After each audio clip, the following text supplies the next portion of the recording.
swung on, driven deep out into right field, back at the wall, and it's out of here. The first home run of the Southern Ohio Copperheads season comes off the bat of Ben Rushing. Breaking ball line towards third base, diving is Daniel Cruz. He makes the catch. Wow, what a play. Gets green light swinging, 3-0. Drives one deep out into left field, back at the wall. It is out of here. Home run, Chris Gambert. Swung to the first pitch, drives it out to right field. It is deep, and it will carry over the wall for a homer. It is a 3-run shot to opposite field off the bat of Chris Gambert. Copperheads Baseball is presented by Ohio Health and by Ambassador Laundry, Athens Chambers of Commerce, Athens County Convention and Visitors Bureau, The Cat's Eye, Classic Brands, Donato's Pizza, Dan Inman Electric, Echoing Hills, Edward Jones, Fall Green Mortine, Holiday Inn Express, Jackie O's, Kona Ice, Rocky Brands, Stephanie Wood and Ohio Realty, Shauna Stump, Snyder, Fuller, and Stroh, Union Street Diner, Ohio University Credit Union, and Wendy's. Live from Bob Wren Stadium on the campus of Ohio University in Athens, Ohio. This is Copperheads Baseball. It's the Southern Ohio Copperheads welcoming in the Michigan Monarchs. Copperheads are back at 500, 8-8 on the season. Monarchs dropped to 6-9. Copperheads' 4-game winning streak, 6-4 at home, and have been really electric at the plate, scoring over 40 runs over the last 4 games. Really hot-hitting bats. Hello and welcome into the broadcast. I'm Connor Mills alongside Joey Medore. And Joey, it's a sunny, bright day here at Bob Wren Stadium. Temperature around the 80 degrees. It's a great day for some baseball. That it is. Copperheads are looking for their second straight 2-game series sweep. If they can knock off the Monarchs in this ball game, looked real good once again last night, scoring 13 runs.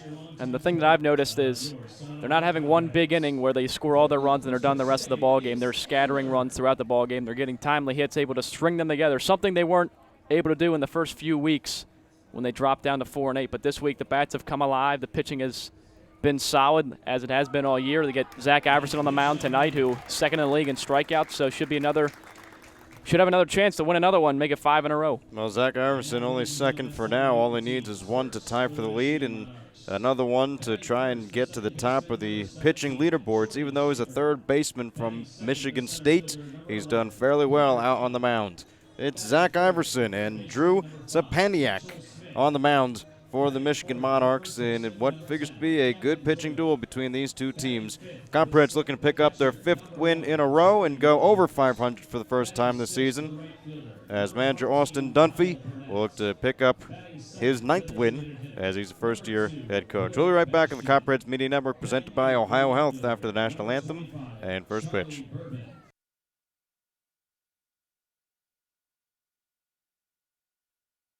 Ambassador Laundry, your locally owned and operated laundry and dry cleaning business, is a proud sponsor of the Copperheads. Stop by 15 West Stimson for all your laundry and dry cleaning needs.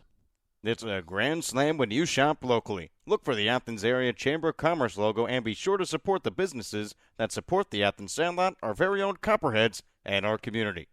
Love Athens. Keep it local, because together we make a difference. The fun is just beginning in Athens, Ohio. Outdoor concerts and festivals, rails and trails, a 30-mile meal, and the funky vibe of uptown Athens and Court Street, Ohio's most eccentric half-mile. The best road trip starts at AthensOhio.com, the region's most comprehensive site for maps, shopping, and dining directories, and events calendar. Visit AthensOhio.com and start planning your next adventure. Classic Brands, Budweiser, and Yingling are all proud supporters of Copperheads Baseball. Please drink responsibly and always use a designated driver. Responsibility matters. Donato's is the exclusive pizza provider of the Southern Ohio Copperheads. With toppings loaded from edge to edge, Donato's Pizza will be sure to satisfy your hunger. Located at 688 East State Street in Athens, make Donato your pizza of choice today. Order by calling 740-529-5049 or order online at donatos.com. Southern Ohio Copperheads would like to show our support for Echoing Hills. Echoing Hills provides individuals a place to call home and a comfortable and safe environment where they can achieve their dreams surrounded by supportive friends and staff. For more information, contact them at 740-594-3541. Fall Green Mortine, one of the nation's leading integrated marketing and communication firms, prides itself on hiring the best and brightest graduates from across the country each year. In fact, the company is home to many Ohio University alumni.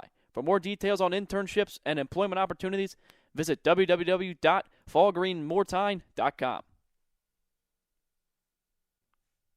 You'll be living the life if you stay at the Holiday Inn Express with a free complimentary breakfast, high-definition televisions in all the rooms, and free Wi-Fi, in addition to being the only non-smoking hotel in Athens. Live the life, Holiday Inn Express. Fans, Jackie O's Pub and Brewery is the official pregame and postgame hangout for the Copperheads. Be sure to meet us there before and after every game. From your pint to your plate, Jackie O's proudly presents over 40 beers on draft, produced right here in Athens.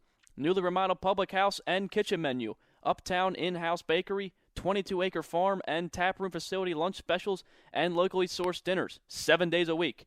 100-plus person outdoor patio, uptown. Learn more at JackieO's.com, Instagram, or Facebook today. After the game, be sure to stop by Jackie O's Uptown or the tap room on Campbell Street. Just because the game ended doesn't mean your night has to. Jackie O's, the official pregame and postgame sponsor of your Copperheads. Don't forget to stop by Kona Ice behind the press box on the third base side, locally owned and operated by Rich Hayes of Athens. They offer tropical shaved ice in an assortment of flavors, and be sure to ask about their fundraising opportunities. Rocky Brands is so much more than you think. Rocky Brands is a global leader in the footwear and apparel market with over 1,500 distributors of Rocky, Georgia Boot, and Durango brands nationwide. Rocky Brand designs, develops, and markets hard-working boots, outdoor footwear, and apparel designed for every pursuit and fashionable women, footwear that invites you to live a little on the edge. And they do it all right here in Southeast Ohio. To see the whole Rocky Brand story, go to rockybrands.com. State Farm and Agent Shauna Stump are proud supporters of Copperhead Baseball. Visit our West Union Street office or call 593-6882 today to discuss all your insurance and financial services needs. She's celebrating 14 years of service in the Athens community. Like a good neighbor, State Farm is there. Snyder Fuller & Stroh is one of the premier financial and insurance firms in the I'm Zach Iverson. I'm from Michigan State University. You're listening to the Copperheads Media Network. Copperheads and Monarchs inside Bob Bren Stadium. Joe Medora will take you through the starting lineups. Well, it's Jordan Schaefer leading off, playing second base. Batting second, Peter Ann in center field. Third, Mitchell Smith at third base. Batting fourth, Gavin Doyle playing first base. Behind the dish, batting fifth is Jordan Rogers. Sixth, playing right field, Kyle Burnett. DHing, batting seventh, Will Bashan. Batting eighth in left field is Charlie Bourbon. And at shortstop, rounding at the order at ninth, is Brendan Regan. On the mound is Drew Cezanipiak. As it's Thomas Cesaro playing second base, leading off for the Copperheads. Sebastian Fabic second in left field. Zion Avery third, playing first base. Reese Trahey batting cleanup, playing right field. Daniel Cruz fifth at shortstop. Ben Rushing sixth at third base. Tanner Glass DHing at seventh. Scott Combs behind the dish, batting eighth. And Lucas Nasanti batting ninth, playing center field. Zach Iverson on the mound. And back over to you, Connor, for the first pitch. Thank you, Joey. And it is time for Copperheads baseball. Jordan Schaefer, first man to come to the plate against Zach Iverson in today's game. Jordan Schaefer sporting a .289 batting average, 11 hits and 38 at-bats. As Zach Iverson's ready, the first pitch is swung on and fouled off towards the right side, 0-1. For Schaefer, only has one extra base hit. It is for a double. He did hit that double in yesterday's game, where he went 2 for 5, scored a run, and had an RBI. The second pitch is on the low and inside corner of the plate, 0-2. Zach Iverson quickly ahead on the count. No balls, 2 strikes with nobody out. Here on the top of the first inning between the Michigan Monarchs and the Southern Ohio Copperheads. As Zach Iverson from the windup, he deals high for ball 1. It's a 1-2 the count. And for Iverson, even though we said it, he was a third baseman at Michigan State, he's really taken a liking to being on the mound for the Copperheads as this pitch hits him inside, and he will be awarded first base. So a hit by pitch, and Zach Iverson kind of just looks baffled out on the mound as he thought that ball missed hitting Jordan Schaefer, but it did not. So it's a hit by pitch to lead things off here on the top of the first inning between the Monarchs and the Copperheads. Yeah, not something we're used to seeing from Iverson. Usually very efficient, getting guys out. Hasn't hit too many batters this year, but that one kind of got away from inside on the 1-2 pitch. Not something you want to do with 2 strikes. Hopefully he can bounce back. So second batter of the game takes the first pitch low for a called ball. Peter Ahn at the plate. Ferran on the season, batting .309, has 17 hits and 55 at-bats. 6 extra base hits. He's a home run threat, does have 3. As the 1-0 bounces in the turf for a ball. 2 balls, no strikes.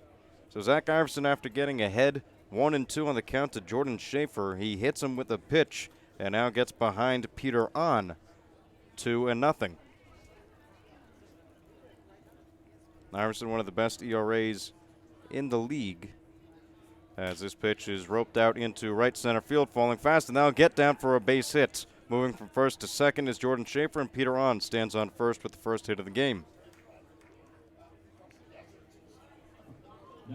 Yeah, not very hard contact there from On. Just kind of got enough to get it over the infield into shallow right center field. Neither guy playing shallow enough to make the catch. Some traffic on the base pass to open up the ball game. Runners on first and second here in the top of the first with nobody out. Zach Iverson on the mound, and at the plate, Mitchell Smith. Smith on the season has a pretty decent batting average at .389 as a fastball is taken in for a called strike, 0-1. Jordan Schaefer on second base, Peter on at first. Schaefer on base with a hit by pitch. On had the first hit of the game. He's on first. And Mitchell Smith swings and misses at the 0-1 offering. Zach Iverson's quickly ahead on the count. No balls and 2 strikes. Took something off that pitch, got him way out in front. Nice changeup. That looks like the Iverson that we've seen throughout the early part of this season. 0-2 count, nobody out. Iverson pitching from the stretch. He looks down. Now it is catcher Scott Combs, and the pitch is a bouncing ball up the middle. Could be 2. Shortstop Cruz has it, throws it over to first in time. It's a 6-3 double play here in the top of the first inning. So Zach Iverson will have to deal with the runner 90 feet away from scoring, but now he has 2 outs here in the top of the first. Yeah, real nice play from Cruz as the ball brought him over onto the bag, able to drag that foot over the top and make a strong throw on to first to get a big double play for Iverson. Now just 1 out in from getting the offense and to do what they have been these past 4 ball games, scoring runs. Gavin Doyle at the plate as we'll run through the defensive alignment quickly for the Copperheads here with 2 out in the top of the first inning. As the first pitch is swung on and missed by Doyle, 0-1. Sebastian Fabic is out in left field. Out in center is Lucas Nasanti. Reese Trahey, the man in right field. From left to right in the infield, Ben Rushing at third. Daniel Cruz at short. Thomas Zazaro, the man at second base today. And Zion Avery at first. As the fastball hits the inside corner of the plate, Zach Iverson's quickly ahead on the count. No balls, 2 strikes with 2 outs here in the top of the first with a runner 90 feet away from scoring in Jordan Schaefer. Iverson on the mound and Scott Combs behind the plate, battery mates today. As the 0-2 from Iverson, fastball misses outside, brings the count to 1-2. Iverson on the season has made 3 starts this year, has a 0.82 ERA, win-loss record of 1 win, no losses. 17 innings pitched is a swing and a miss, strike 3. And the top of the first has been retired. So Zach Iverson worked into some trouble here in the top of the first. Schaefer reached all the way around to third base, but Iverson able to pitch out of it. As we'll be right back for the bottom half of the first inning. Copperheads coming to the plate when we return right here on the Copperheads Media Network, presented by Ohio Health.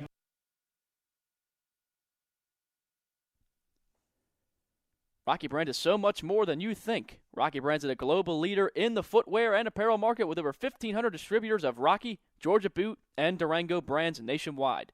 Rocky Brand designs, develops, and markets hard-working boots, outdoor footwear, and apparel designed for every pursuit and fashionable women, footwear that invites you to live a little on the edge. And they do it all right here in Southeast Ohio. To see the whole Rocky Brand story, go to rockybrands.com. State Farm and Agent Shauna Stump are proud supporters of Copperhead Baseball. Visit our West Union Street office or call 593-6882 today to discuss all your insurance and financial services needs. She's celebrating 14 years of service in the Athens community. Like a good neighbor, State Farm is there. Snyder Fuller & Stroh is one of the premier financial and insurance firms in the region. If you have questions regarding your financial, insurance, or employee benefit package, please call Mark Snyder, Jim Fuller, or Dan Stroh at 740-594-8385 or visit them online at www.snyderfullerstroh.com. That is SNIDERFULLERSTROH.com. The Cat's Eye Saloon at 12 North Court Street features a great selection of craft beers on tap and in the bottle 365 days a year. The Cat's Eye Saloon is a proud supporter of the Southern Ohio Copperheads and all Ohio University athletics. The Cat's Eye Saloon, your home away from home, open 7 days a week. The Copperheads would like to thank Wendy's for their support of the team and players. If you're hungry, stop into Wendy's located off Richland Avenue and East State Street. Check the back of your ticket stub for a free small Frosty with. Hi, this is Thomas Cesaro from Lee University, and you're listening to Copperheads on the Copperheads Media Network. Bottom of the first inning, no score after Zach Iverson was able to get through the top of the first unscathed. Thomas Cesaro, Sebastian Fabic, and Zion Avery all due up in the bottom of the first. Cesaro batting .323 on the season at 10 hits and 31 at-bats, has a triple and a home run, good for 6 RBIs, has walked 3 times and struck out 8. Nice crowd on hand here at Bob Wrenn Stadium. Fans filling in for this 5:30 start. As temperatures around 80, 82 degrees here in Athens, Ohio. On the mound, Drew Sepeniak has a first pitch from the lefty, misses outside for ball 1.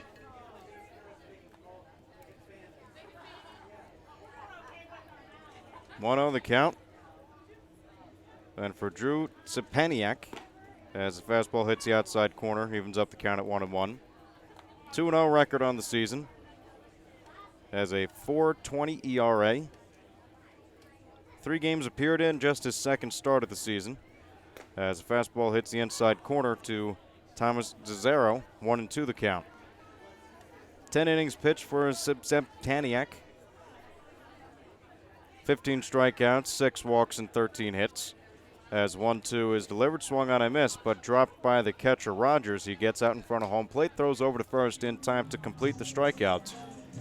So first strikeout on the day for either team, and it belongs to Drew Sepeniak. Yeah, nice little, got ahead in the count there, able to throw one in the dirt, gets Cesaro out in front on the breaking ball. He's retired. Last outing for Drew was against the Lima Locos. Went 4 innings, allowed 5 runs, only 2 were earned. Was not responsible for the loss, however, as first pitch to Sebastian Fabic is swung on and found straight back to the netting. 0-1. Fabic batting .411 on the season. And in batting average for that race, he's 3rd in the GLSCL, right behind Adams from the Mariners. As a off-speed pitch misses low, evens up the count at 1-1. Yeah, really impressive for how long Fabic's been able to keep this going. We've kind of been waiting for a while for him to cool off at some point, but just still continuing to rack up base hit after base hit. 1-1 count. Sepeniak, the pitch, ground ball over towards the hole, backhanded by the shortstop Reagan. He throws across the diamond in time for the second out. 6-3 putouts. And Fabic is retired with Zion Avery. The hot bat of Zion Avery will come in. Avery picked up 3 hits in yesterday's game.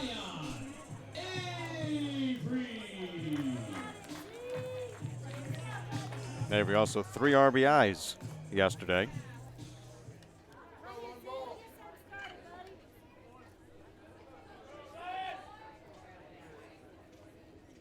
Drew's first pitch to Avery misses outside for a ball, 1-0. For Zion Avery on the season, batting .286, has 12 hits and 42 at-bats, 2 doubles, both coming in yesterday's game. And does have 2 home runs as a hot shot off the bat just fouled the bag and right to first base. Brings the count to 1-1. Just foul is right. Thought he might have snuck it right on the line over the bag there, but called foul. Had to be close. You see Coach Blatchford asking the umpire about it down there, but close ball off the bat of Zion Avery, as now the 1-1 being delivered in for a called strike. Brings the count to 1 ball and 2 strikes now. 6 hits for Zion Avery since June 20th. Really started to raise his batting average there as the 1-2 ground ball past the diving glove of third baseman Smith and out into left field. Zion Avery rounding first. He's heading for second. The throw will not get there in time. Zion Avery goes in feet first sliding. And it's a 2-out double for Zion Avery. His third double in just 2 days. Well, that was very similar to the ball he just hit down the first baseline, except that one stays fair. Sneaks by the diving glove of the third baseman Smith. A nice hustle as he thought he could get 2 out of the box. Coach Bladford waved him right away, able to hustle in for a double. And as you mentioned, 3 doubles in the past 2 days. Zion's bat really coming alive here throughout these past couple series. Has been one of the big reasons why the Southern Ohio Copperheads have over 40 runs in the last 4 games. As Reese Trahey, left-handed batter from Michigan State, stands in. Trahey, lefty-on-lefty matchup. First pitch from Drew misses high and inside for ball 1. Trahey at the plate, 7 for 25, has a .280 batting average. 2 RBIs, 4 walks to 3 strikeouts. As a pitch in, hits the outside corner for a called strike, evens up the count at 1-1. Edward Jones having an event here at the ballpark today. Longtime sponsor of the Southern Ohio Copperheads. Appreciate their support, as always. 1-1 count, 2 outs here in the bottom of the first inning. Runner on second base for the Copperheads as a pitch. Line drive out into right center field. That'll get down for a base hit. Zion Avery rounding third. He's heading home. It's a RBI single for Reese Trahey. The Copperheads jump out to a 1-0 lead over the Michigan Monarchs in today's game. Well, the inning looked dead after the first 2 batters, but Avery hits that double, and then Trahey all over that fastball, ropes it out into right field. Avery going right away with 2 outs, so he knew he was scoring all the way. Big at-bat there from Trahey, and that's what the Copperheads have been able to do here, as they've been able to string the hits together to plate runs. They take another early lead in this one. Make it his 3rd RBI in the season for Reese Trahey. Raised his batting average above .280, and now Daniel Cruz stands in. Cruz has been hot as well. 3 hits in yesterday's game as a first pitch from Drew misses outside for a ball, 1-0. Cruz batting .371, has 13 hits and 35 at-bats, 3 doubles and 1 home run, 12 RBIs, and even 6 and 6 for walks and strikeouts as the thrower to first to check on Trahey. A little bit high. No chance of getting Trahey as he was standing on first. Drew Czepaniak giving up 1 run here in the bottom half of the inning as the pitch misses outside. 2 balls and no strikes. Trahey drawing a lot of attention to himself over at first. Takes a large secondary lead after the throw. A 2-0 count. 2 outs, bottom 1. Copperheads 1, Monarchs nothing as a fastball hits the outside corner. Brings the count to 2-1. Daniel Cruz from Miami, Florida.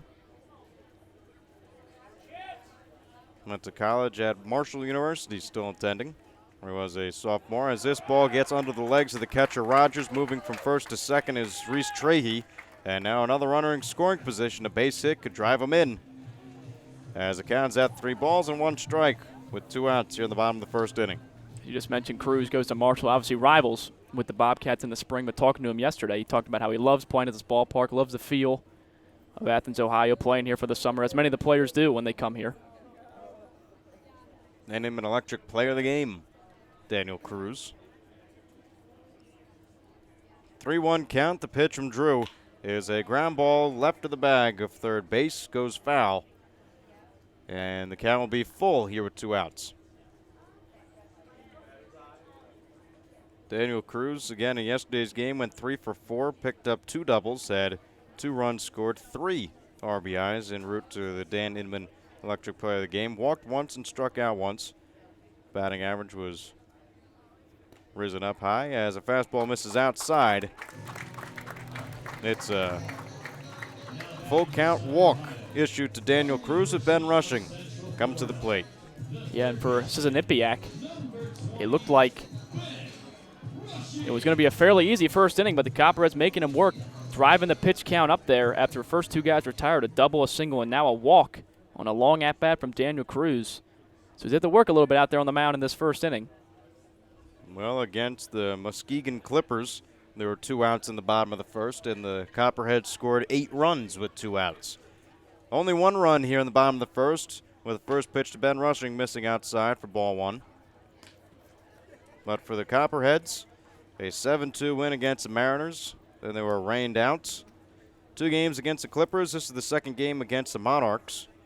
Bunch of 2-game series until Copperheads see the Xenia Scouts as a fastball line right back up the middle. That gets into center field. Rounding third and heading for home is Reese Trahey. Daniel Cruz is caught up in a rundown between third and short. Daniel Cruz now running towards third. There's nobody covering the bag, and Daniel Cruz will reach there safely. It's an RBI single for Ben Rushing, and Cruz pulls a rabbit out of his hat. He somehow got to third after the rundown, and there are runners at the corners here in the bottom of the first inning. Copperheads 2, Monarchs nothing.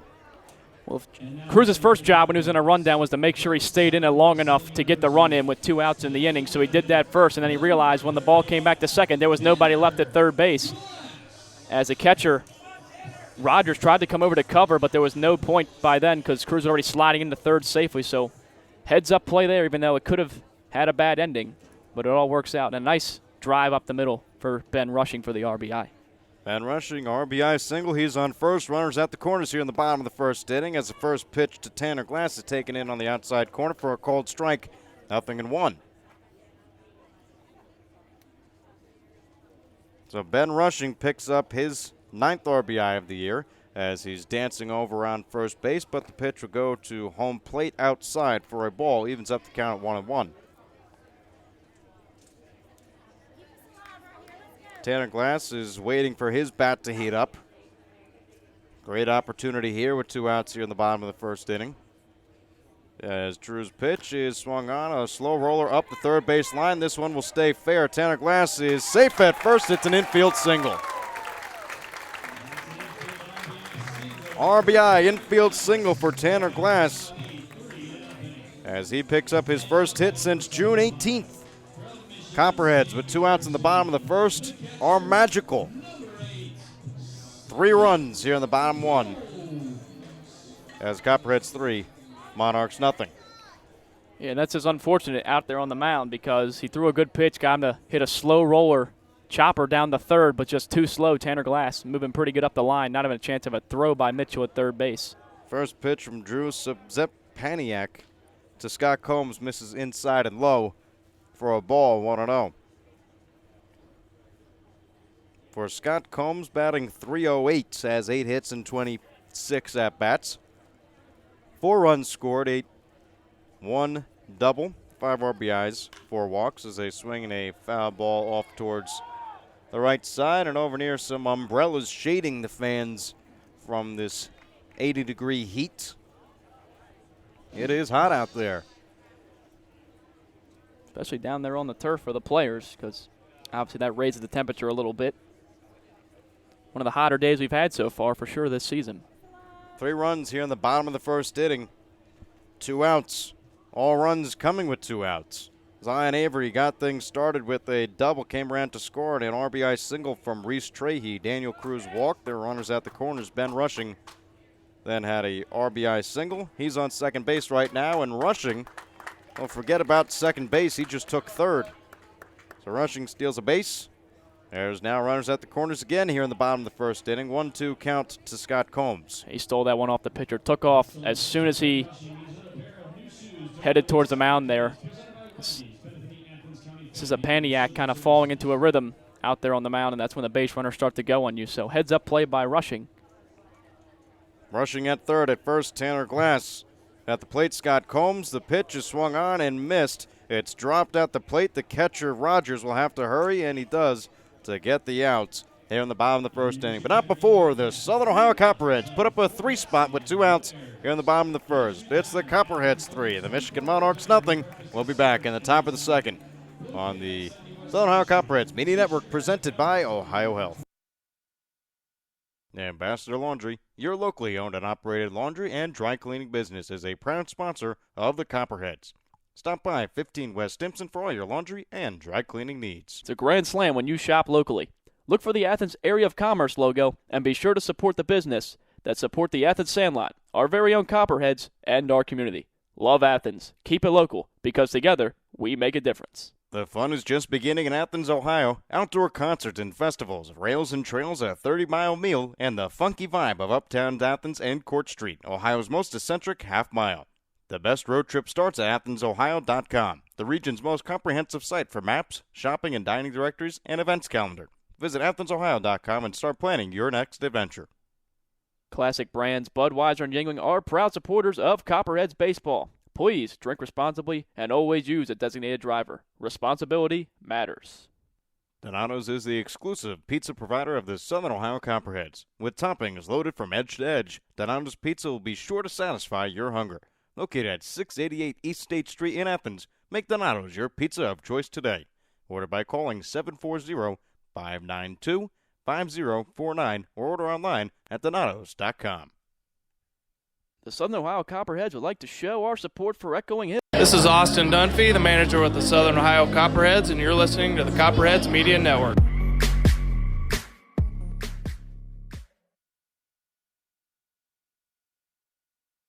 Exciting bottom of the first inning for the Southern Ohio Copperheads. With 2 outs, they score 3 runs, take a 3-0 lead as we're here in the top of the second inning.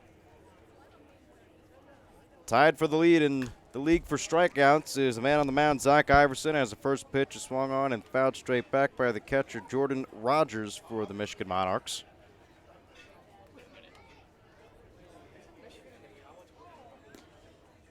Second pitch misses low for a ball, 1-1.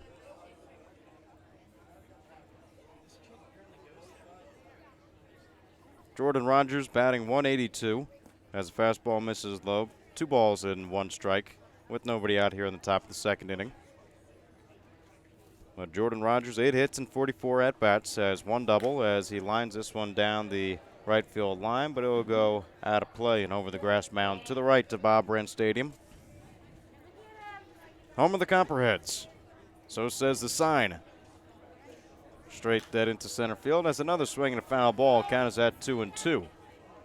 Something interesting about Rogers that I just kind of thought about is he's listed as University of Michigan. They're playing in the College World Series right now. Really? Yeah, they play Vanderbilt. They beat Texas Tech a couple days ago. Well, maybe Jordan Rogers didn't get the invite as this one's taken on the inside corner. Strike 3 called. First out here in the top of the second. Nice spot there from Iverson as strikeouts starting to ramp up now, as with that one he currently leads the league, barring nobody else tied with him pitching today, gets strikeouts, but it's been his thing this year, been striking out batters left and right. It's that much more impressive considering he's not even a pitcher. First pitch is taken on the inside corner for a called strike to Kyle Burnett. Well, I should say he's not a pitcher in the spring because he for sure looks like a pitcher out here in this league. Some way, somehow, he's been able to turn it on here in the GLSCL. The third baseman from Michigan State throws a fastball low, evens up the count at 1-1. But Zach Iverson, very impressive early in the season. Now has 23 strikeouts on the year, best for the league lead in strikeouts as he misses with the fastball. 2 balls and 1 strike with 1 out here in the top of the second inning. Copperheads 3, Michigan Monarchs nothing. From the windup, Iverson's ready and he deals. A swing and a foul ball brings the count even at 2 apiece. Kyle Burnett batting .174, has 4 hits and 23 at-bats. Fills up the board in extra base hits, though. 1 double, 1 triple, 1 home run, and does have 1 RBI, so the 1 home run was his RBI.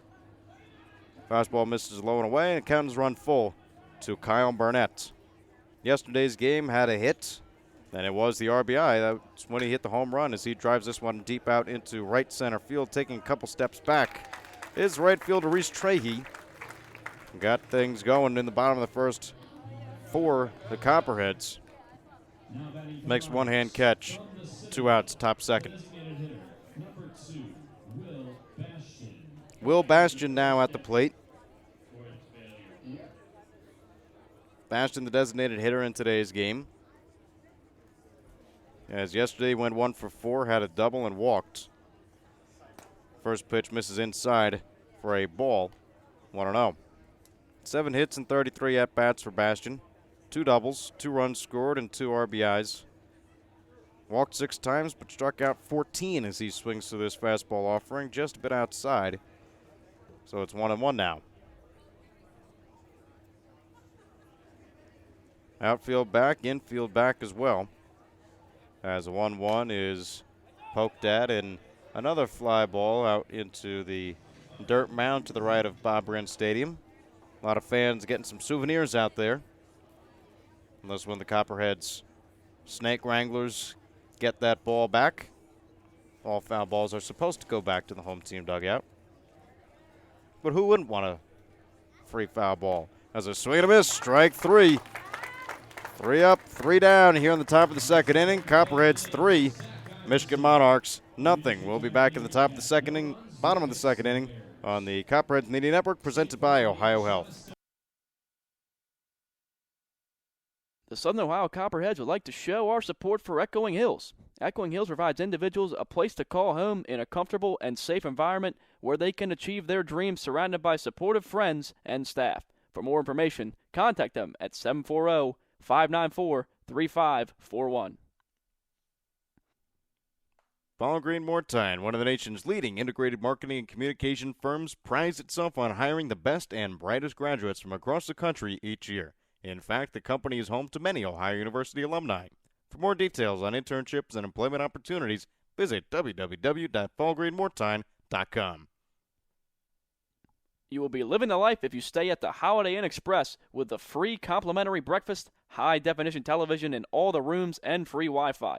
In addition to being the only non-smoking hotel in Athens, live the life. Holiday Inn Express. Fans, Jackie O's Pub and Brewery is the official pregame and postgame hangout for the Copperheads. Be sure to meet us there before and after every game. From your pint to your plate, Jackie O's proudly presents over 40 beers on draft, produced right here in Athens. Newly remodeled public house and kitchen menu uptown in-house bakery, 22-acre. Hey, I'm Scott Combs, catcher for the Copperheads, and you're listening to the Copperhead Media Network.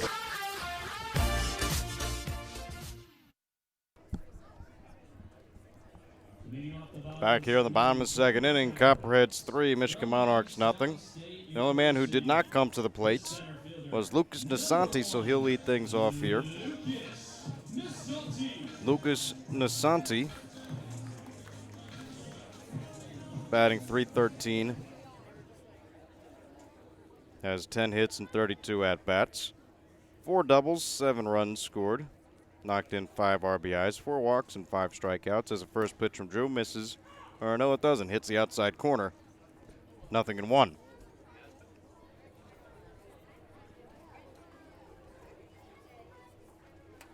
No 1 count to Zepinik from the windup. He deals a bouncing ball, taking on a couple hops, backhanded by the first baseman Doyle. He'll take it himself to first for the first out here in the bottom of the second inning, and the lineup turns over to Thomas Zizero.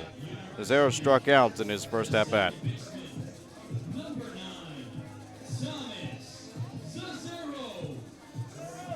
Copperheads like to score the majority of their runs with 2 outs. Yet in the first game against the Muskegon Clippers, 2 outs in the bottom of the first inning, and then they went around to score 8 runs. Only 3 runs here today. As Zepinik's first pitch, it's a ground ball taken on a couple hops by the second baseman Schaefer, who throws it in time for the second out. Couple ground ball outs here for Drew Sependiak. As now Sebastian Fabik will stand in. Well, it's much like how the first inning started. He got the first 2 guys out, and then just like that, a few base hits in a row, Copperheads have 3 runs on the board all of a sudden. So Sependiak is going to have to try to limit the damage done in this inning.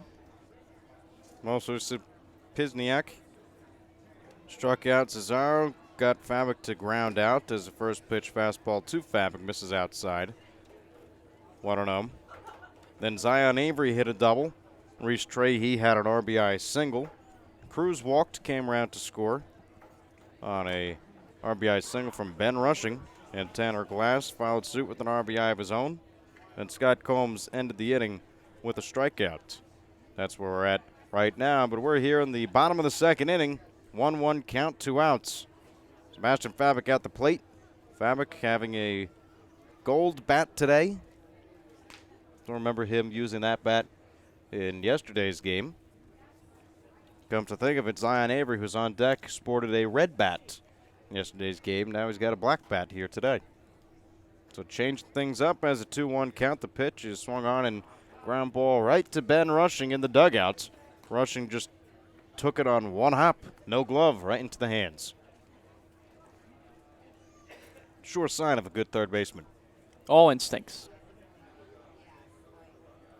2-2 count, 2 outs. Sebastian Fabic trying to get in on the hit parade as the 2-2 pitch is taken low in the turf, bounced away from the catcher Rogers. Counters run full to Fabic.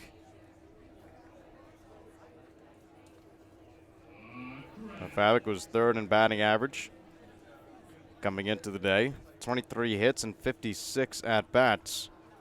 9 RBIs and 9 walks. Always good when your walks is more than strikeouts. He's only struck out 8 times. As the payoff pitch is a line drive out into right center field. That'll get down and taken on a hop by the right fielder Burnett. Sebastian Fabic continues to hit this season. Not a surprise, and Zion Avery will come to the plate for the second time in 2 innings. Yep, you gotta love Fabic's willingness to go the other way with the pitch, as several of his hits this season have come to right field. That means he gets that ball on the outside of the plate. He doesn't try to pull off of it. He stays on it, waits for it to come to him, and just drives it the other way. That's how he's picked up a lot of base hits this season. He got another one right there. 414 average for Sebastian Fabic now as the first pitch misses low to Zion Avery, who had a double, his third double of the year in the bottom of the first inning. Fabic just poking it down the line in left as 1-0 is taken outside for a ball. 2 balls, no strikes.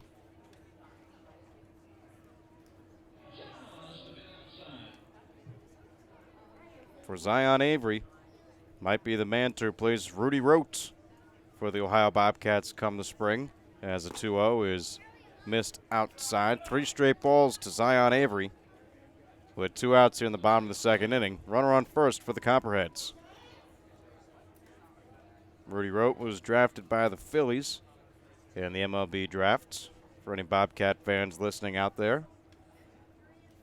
Zion Avery had a sit behind the 2-time MAC Player of the Year.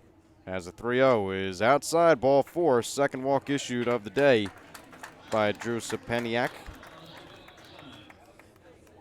And now at the plate, Reese Trahey. Trahey 1 for 1 today with an RBI. Yeah, it's looking a little similar, just an inning ago. First 2 guys retired fairly easily.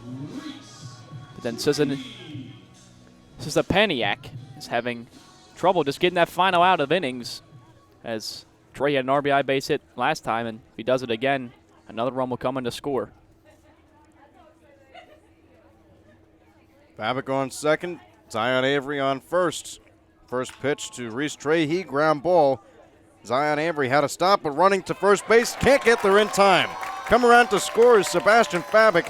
Going to second base is Reese Trahey. Now Zion Avery will come in to score as the ball was in the dugouts. So Reese Trahey is standing on third, but he will have to get sent back to second. Zion Avery will be sent back to third, and now Austin Dunphy will come out to argue with the home plate umpire. Sebastian Fabic is in. Zion Avery, Dunphy is arguing, was already halfway to home by the time that ball got into the dugouts. Umpires will converge and communicate with each other and try to determine whether 2 runs will score or just 1. And now Zion Avery looks like he will stay at third base. Well, the thing is, even if Avery's heading to third base and the ball goes out of play, you get the base you're heading to plus a base when the ball rolls out of play. So it would be, I looked like Avery was already heading and maybe even home by the time that ball rolled out of play, so I would have thought he would have came in to score there. But doesn't appear to be the ruling that's going to be made. Should be a single for Trahey. The error happened because Trahey was going to be safe either way at first base. The pitcher didn't get there in time to cover the bag. But it looks like they're going to keep the same call. Trey on second and Avery on third. And that's what it will be. Reese Trahey picking up a second single, a second RBI single. It was an infield single to the first baseman, Doyle. Beat out the pitcher, Drew Sapeniak,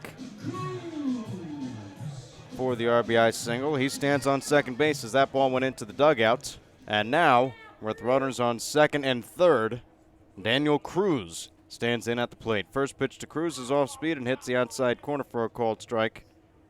0-1. For Cruz, walked, came around to score in the first. And now all 4 runs here in the game as the Copperheads have a 4-0 lead over the Michigan Monarchs have come with 2 outs. 2 outs in the first, 2 outs here in the second, as this one's a line drive out into right field, but hanging under it is the right fielder Burnett. He makes a catch to retire the side.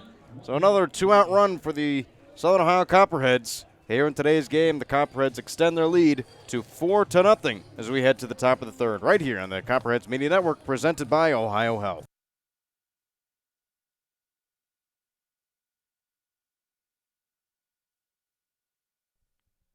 Fans, Jackie O's Pub and Brewery is the official pregame and postgame hangout for the Copperheads. Be sure to meet us there before and after every game.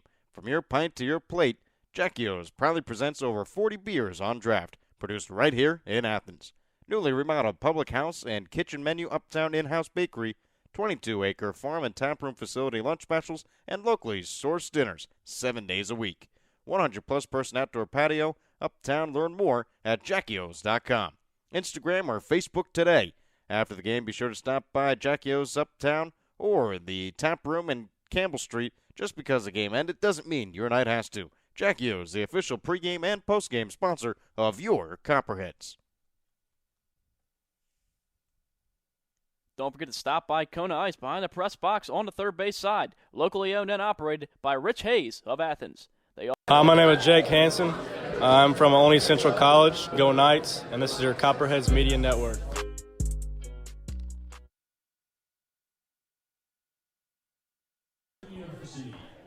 Top of the third inning, Zach Iverson back out on the mound. As Iverson went 1-2-3 in the top of the second.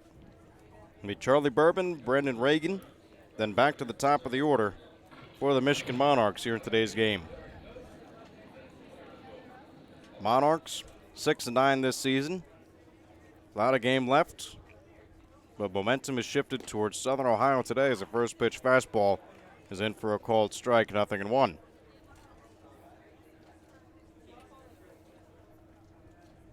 Second pitch on the way, misses low. Evens up the count at 1-1.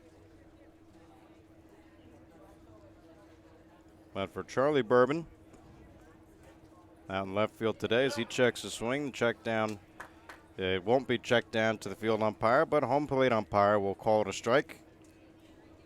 Count is at 1-2 to Charlie Bourbon, who went 0 for 5 in yesterday's game. Does not have any stats other than 3 strikeouts and 1 game played, which would have been yesterday, as the 1-2 was swung on and nubbed straight back almost into the glove of the catcher, Scott Combs.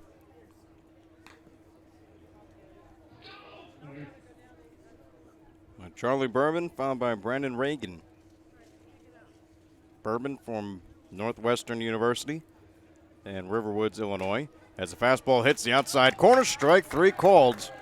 Rack up another strikeout for the strikeout king, Zach Iverson.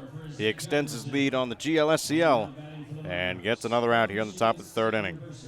And you can't really spot a fastball better than that with 2 strikes. Threw it right on the black of the outside corner. Just froze Bourbon up at the plate. Nice pitch. Now has 3 strikeouts in the last 2 innings. Iverson backs away. Brandon Reagan, who tried to lay down a bunt, got pulled back and brushed off. But for Reagan from Michigan State University, as now he does lay down the bunt. Iverson off the mound. He'll try to throw it in time, but he does not get there. Infield bunt single from Brandon Reagan. 2 hits on the day for the Michigan Monarchs. And first base runner since the top of the first. That's a nicely placed bunt there, right in between the mound and the foul line. As Iverson did a nice job coming off and fielding the position, made a strong throw, but just Regan too fast down the line. Gets himself an infield single. One out here in the top of the third. Top of the lineup for the Michigan Monarchs. First pitch misses for a ball, 1-0. Jordan Schaefer was hit by a pitch, reached to third base, but did not score in the top of the first. Has yet to have official at-bat today. As 1-0, this one's driven out into left center field. They'll get down for an extra base hit. Rounding second is Brendan Reagan. He's heading for third and heading for home. Daniel Cruz out in the outfield. The throw will go home, but up the line. And it's an RBI double for Jordan Schaefer as he knocks in Brandon Reagan all the way from first. It's now 4-1, Southern Ohio. Yeah, loud contact there from Schaefer. Got the hands inside of that inside pitch, got out in front of it, and just drove it out into the gap. And Regan, we just saw the speed on the bunt single, getting all the way around from first. Cruz had a shot at him, throw just a little bit up the line. Combs tried to make a swipe tag behind the runner, but unsuccessful, and the Monarchs get a run back. Runner on second base, one out here in the top of the third inning. Zach Iverson's pitch misses outside for ball one to Peter Ahn. Ahn today had a single and was erased on the base paths with a double play from the on-deck batter, Mitchell Smith. Peter Ahn again batting .309 coming into the day. That batting average will go a little bit higher as he misses the off-speed offering from Zach Iverson. 1 ball, 1 strike, 1 out with a runner on second base. Top of the third inning. Southern Ohio Copperheads 4, Michigan Monarchs 1.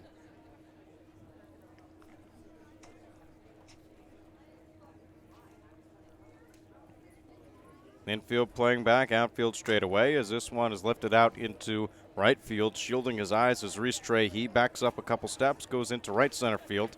Tagging from second base is Jordan Schaefer. The ball takes on one hop to Ben Rushing, who will just tap Jordan Schaefer, but he's standing on the bag, so that doesn't really matter.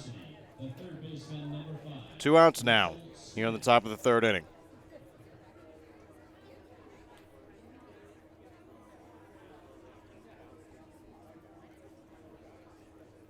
Mitchell Smith, who grounded into a double play, now stands in from the right side.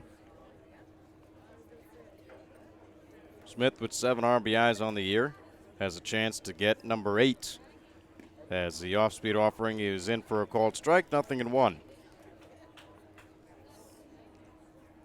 Looks like there's a little bit of an issue with the catcher Scott Combs' glove as he looks at it, walks towards the dugout. Pay a visit to Chris Gambert,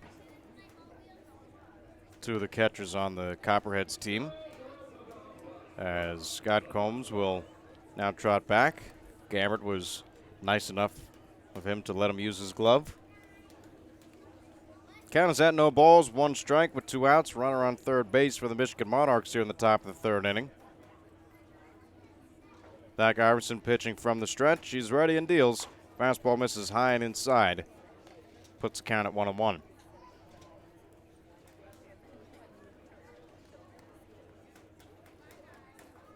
One count. Mitchell Smith at the plate. The pitch swung on and a foul ball straight back, grounded back. Counts at 1-2. That was a good pitch there from Iverson. Got Smith off his back foot there, reached out on the breaking ball. See where he comes now with this pitch. The 1-2 offering from Iverson's a breaking ball that misses just outside. Count is even at 2.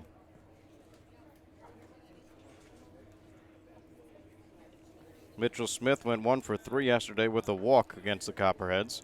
As a 2-2 pitch is fouled straight back and over the press box here at Bob Brandt Stadium. Count remains 2 balls and 2 strikes.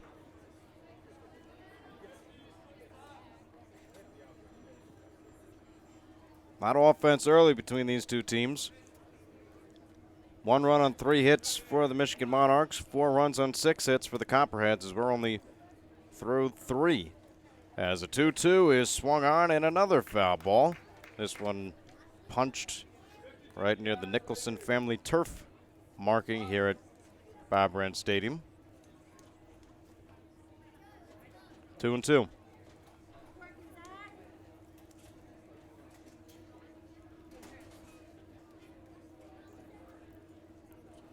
Should Mitchell Smith extend the inning, Gavin Doyle's on deck. Doyle struck out his last time up.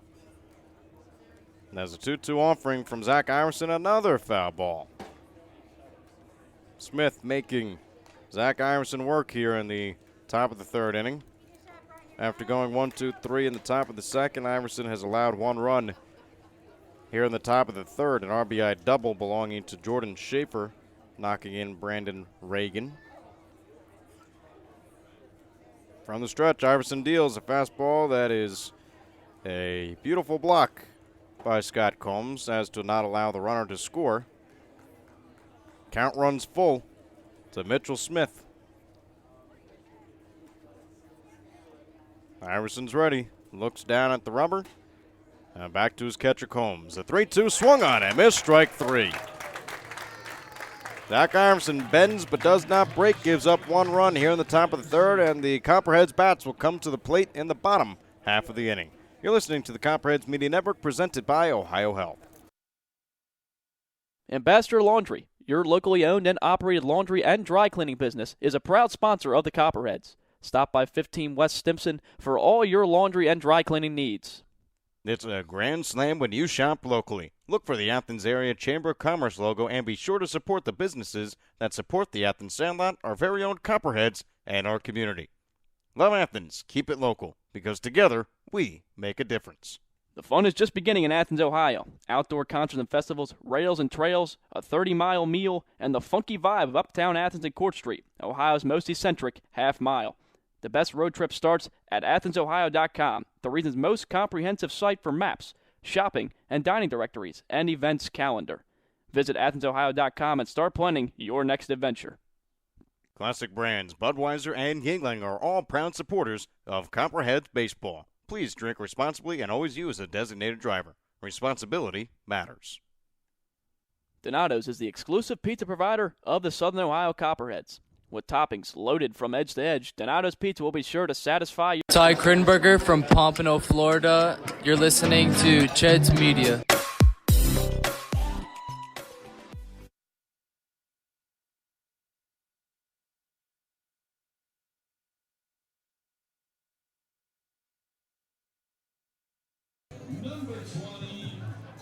Ben Rushing at the plate here in the bottom of the third inning.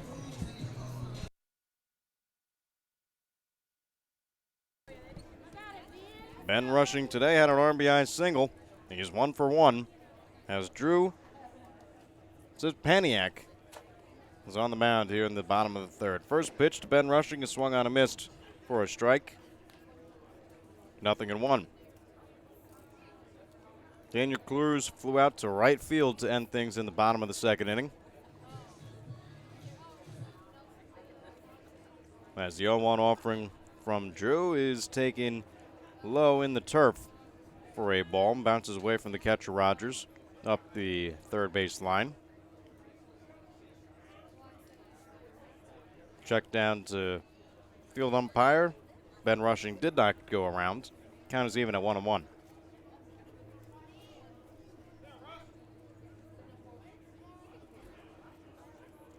One the count. Drew Paniak. His pitch misses high and away. Brings the count to 2-1. Ben Rushing came into the day batting .273, had 12 hits and 44 at-bats. Did not have the start in yesterday's game as a fastball misses low and in. 3 balls and 1 strike. Against the Muskegon Clippers, however, Ben Rushing went 1 for 3, had an RBI and a run scored. The 3-1 offering is a bouncing ball over towards third, taken on the short hop from the third baseman Smith, throws across the diamond, gets the first out here in the bottom of the third inning.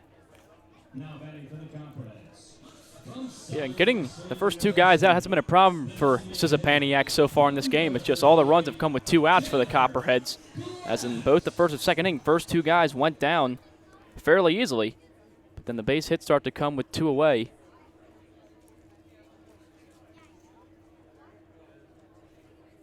Tanner Glass at the plate. Glass picked up a single as he's line drive out into right field, but just right of the left or the right field line. Glass nearly getting his second hit of the day. Had an RBI single back in the bottom of the first inning.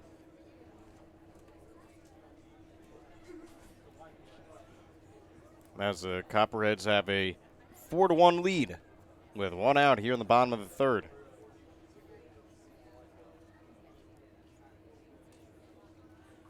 Oh, 1 count, 1 out. Sapaniak's pitch. In for a called strike, 0-2.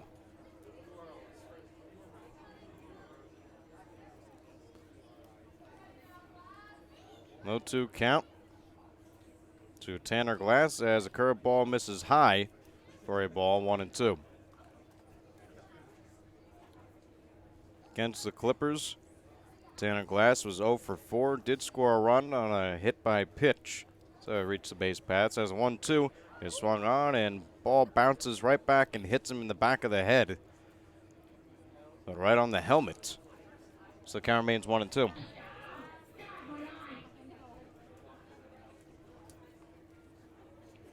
One, 2 count, 1 out. Near in the bottom of the third inning. And the pitch from Drew misses low and inside. 2 balls and 2 strikes.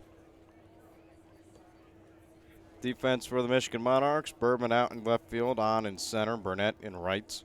Smith, Reagan, Schaefer. Third, short, and second. As a swing and a miss from Tanner Glass, he goes down swinging. Third strikeout of the day for Drew Sapaniak. And now 2 outs here on the bottom of the third. Doyle's the man over at first base, Sapaniak on the mound, and Rogers behind the plate. Scott Combs, who's the second strikeout victim of today's game. Now bats in from the right side. Combs' first pitch is ground ball over towards third, right over the bag. It's a fair ball. The throw from third baseman Smith gets him in time for the third out. So a 1-2-3 inning from Drew Sapaniak here in the bottom of the third inning. For the 4th, 5th, and 6th, we'll throw it to Joe Medor as the Copperheads hold a 4-1 lead heading into the top of the 4th. You're listening to the Copperheads Media Network presented by Ohio Health. You'll be living the life if you stay at the Holiday Inn Express with a free complimentary breakfast, high-definition televisions in all the rooms, and free Wi-Fi, in addition to being the only non-smoking hotel in Athens. Live the life, Holiday Inn Express. Fans, Jackie O's Pub and Brewery is the official pregame and postgame hangout for the Copperheads. Be sure to meet us there before and after every game. From your pint to your plate, Jackie O's proudly presents over 40 beers on draft, produced right here in Athens. Newly remodeled public house and kitchen menu, uptown in-house bakery, 22-acre farm and taproom facility lunch specials, and locally sourced dinners, 7 days a week. 100-plus person outdoor patio, uptown. Learn more at JackieO's.com, Instagram, or Facebook today. After the game, be sure to stop by Jackie O's Uptown or the tap room on Campbell Street. Just because the game ended doesn't mean your night has to. Jackie O's, the official pregame and postgame sponsor of your Copperheads. Don't forget to stop by Kona Ice behind the press box on the third base side, locally owned and operated by Rich Hayes of Athens. They offer tropical shaved ice in an assortment of flavors, and be sure to... Hi, I'm Ben Rushing. I'm from the University of Central Florida, and you're listening to Copperheads Media Network. Scott Combs grounded out 5-3, but we'll throw it over to Joey Medor here in the top of the 4th. Thank you, Connor. 4, 5, and 6, middle of the order, due up in the top of the 4th for the Monarchs as they scratched a run across last inning on an RBI double from Jordan Schaefer to cut the 4-run deficit to 3. It's a 4-1 Copperheads lead as Zach Iverson staying on the mound. So he already has 5 strikeouts through the first 3 innings. First pitch in to Gavin Doyle. Misses low below the knees for a ball, 1-0. Iverson came into today's game second in the GLSCL in strikeouts, but looking like he's going to move up today as the 1-0 pitch grounded out towards Daniel Cruz at short. He plays it on the hop, throws it to Zion Avery to first to retire Gavin Doyle fairly easily to start the bottom of the 4th as the catcher Jordan Rogers now digs in. From the University of Michigan, the catcher, number 1, Jordan Rogers. Jordan Rogers out of the University of Michigan, as we mentioned earlier. The Wolverines beat Texas Tech a couple days ago to advance to the College World Series. As 0-0 pitch from Iverson gets away from Scott Combs outside for a ball, 1-0.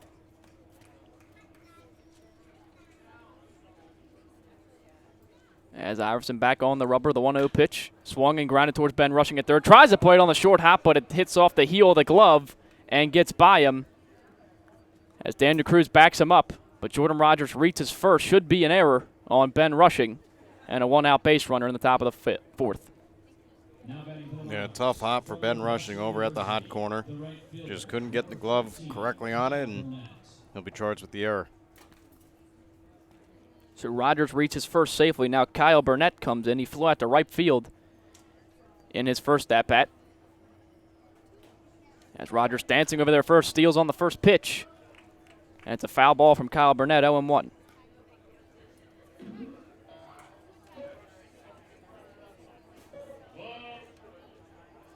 Now Kyle Burnett's out of Northwestern University.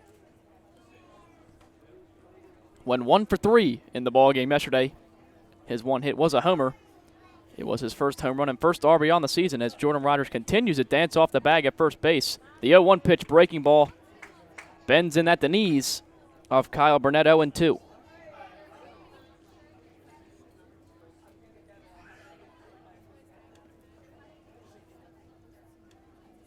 As Jordan Rogers continues to dance, he goes on the 0-2 pitch. Pitch out, throw down to second, as now caught in a rundown as Rogers tries to head back to first base. As with a good pitch out call from Scott Combs, and a throw to Daniel Cruz at short. And he runs out of the baseline to avoid Daniel Cruz, is a call by the field umpire. So Rogers is out after getting caught in the rundown as he was going on the pitch, but Iverson decides to pitch out, and they nailed him. And now 2 away in the top of the fourth inning. So a 2-4 to 3-6, and we'll say Daniel Cruz didn't hit him for the caught stealing, and he's just out of the baseline. That's what the umpire ruled, as that's what the confusion was at second base. Rogers obviously didn't get tagged, but he ran around Daniel Cruz out of the baseline to avoid it. So it's a 1-2 count now. Now Burnett grounds one out towards Daniel Cruz as he'll play on the hop. Strong throw over to first. And despite a runner reaching on an error, they cut him down, trying to steal second base. And it'll be a 3-up, 3-down inning for Zach Iverson, his second 3-up, 3-down inning on the ball game. And we head into the bottom half of the fourth. Copperheads lead at 4-1, looking for the 2-game sweep over the Michigan Monarchs. You're listening to Copperheads Baseball on the Copperheads Media Network, presented by Ohio Health. Rocky Brands is much more than you think. Rocky Brands is a global leader in the footwear and apparel market with over 1,500 distributors of Rocky, Georgia Boot, and Durango brands nationwide. Rocky Brands designs, develops, and markets hard-working boots, outdoor footwear, and apparel designed for every pursuit and fashionable women, footwear that invites you to live a little on the edge. And they do it all right here in Southeast Ohio. To see the whole Rocky Brands story, go to rockybrands.com. State Farm and agent Shauna Stump are proud supporters of Copperheads Baseball. Visit our West Union Street office or call 593-6882 today to discuss all your insurance and financial service needs. She is celebrating 14 years of service to the Athens community. Like a good neighbor, State Farm is there. Schneider, Fuller & Stroh is one of the premier financial and insurance firms in the region. If you have questions regarding your financial, insurance, or employee benefit package, please call Mark Schneider, Jim Fuller, or Dan Stroh at 740-594-8385 or visit them online at www.schneiderfullerstroh.com. That is SNIDERFULLERSTROH.com. The Cat's Eye Saloon at 12 North Court Street features a great selection of craft beers on tap and in the bottle 365 days a year. The Cat's Eye Saloon is a proud supporter of the Southern Ohio Copperheads and all Ohio University athletics. The Cat's Eye Saloon, your home away from home, open 7 days a week. The Copperheads would like to thank Wendy's for their support of the team and players. If you're hungry, stop into Wendy's, located off of Richland Avenue and East State Street. Check the back of your ticket stub for a free. Hi, I'm Zion Avery. I go to Ohio University. I'm first baseman catcher for the Copperheads, and you're listening to Copperhead Network. It's 9-1-2. Due up in the bottom of the fourth, Lucas Nasalti, Thomas Cesaro, and Sebastian Fabic. As after a 3-up, 3-down inning last inning for Sisanipiak, his first one in the ballgame after allowing 3 runs in the first and another one in the second. Copperheads lead at 4-1 currently over the Monarchs. As with the victory, the Copperheads would get above 500 for the first time on the year. As first pitch into Nasanti, squares the bunt, pulls it back. Pitch is called a ball outside, 1-0. The Copperheads came in this week 4-8, and they have run the table in the week so far, winning on Tuesday, Thursday, Friday, and Saturday. As that pitch again misses outside, 2-0 now to Nasanti. This is just a week that the Copperheads really needed. Boosts their confidence. Bats have come alive. 2-0 pitch. Nasanti grounds it out to short, fielded. Throw on to first in. Actually pulls the first baseman off the bag, as that'll be an error. The throw on target would have been in time to retire Nasanti. But the throw from the shortstop, Regan's a little too high, pulls Doyle off the bag, and Nasanti is safe. So slap an error on the shortstop. Second one in the ball game, and the leadoff man is on in the bottom of the fourth. Just a high throw, drawing Doyle off the bag. Had a hop to get it. When he's up in the air, rushing was Lucas Nasanti. And it almost looked like he beat out the throw. But it will be charged with an error. First pitch into Cesaro, squares the bunt, pulls it back inside as he almost got hit there. So it'll be a 1-0 count to Cesaro, who is 0 for 2 on the day. Struck out in his first at-bat in the bottom of the first and then grounded out to second last time up. As he remains hitless in this series, looking to turn that around in this AB. Takes a big rip at the 1-0 pitch, but out in front of it, 1-1.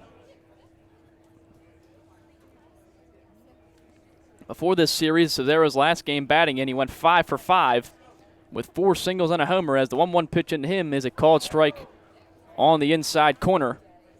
And he'll be down in the count now, 1-2.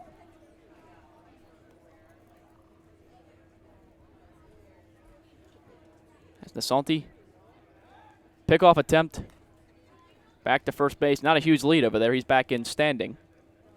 No problem. So this is a Paniak will get back on the rubber. Come set. The 1-2 pitch into Cesaro is swung on and missed. Strike 3. Second time Cesaro has gone down on strikes in the ball game. It's now the 4th strikeout for Sisanipiak on the outing. So 1 away in the inning. Sebastian Fabic digs in.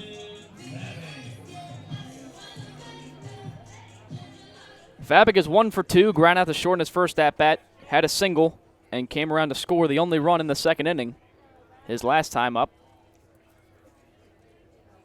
As the pitch, Nasanti goes, swinging against Fabic, it will be grounded down the third baseline foul. So the hit and run was on, but Fabic unable to keep it fair, down in the count, 0-1.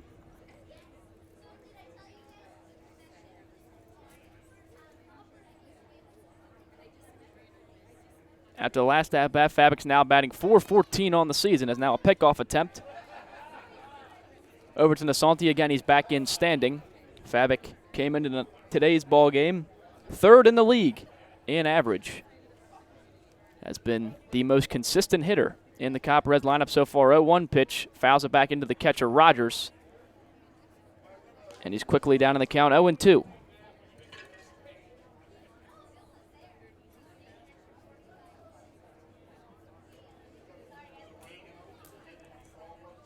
So Nasanti leads off first.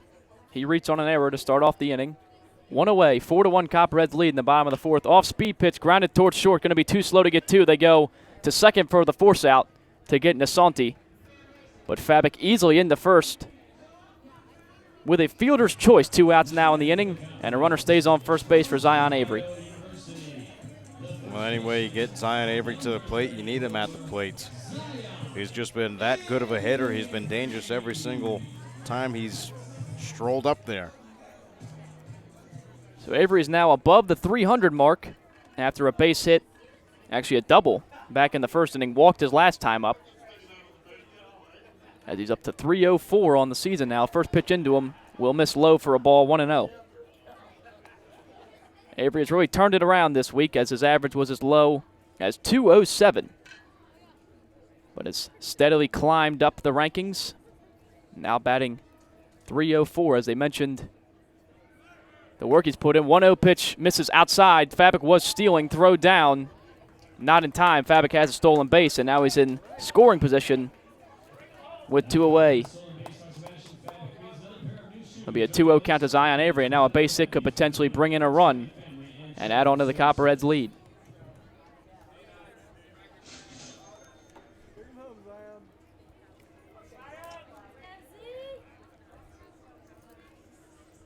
So now Zion up in the count, 2-0, 2 outs, runner off second base. This is the Paniac. Gets a new sign from catcher Rogers.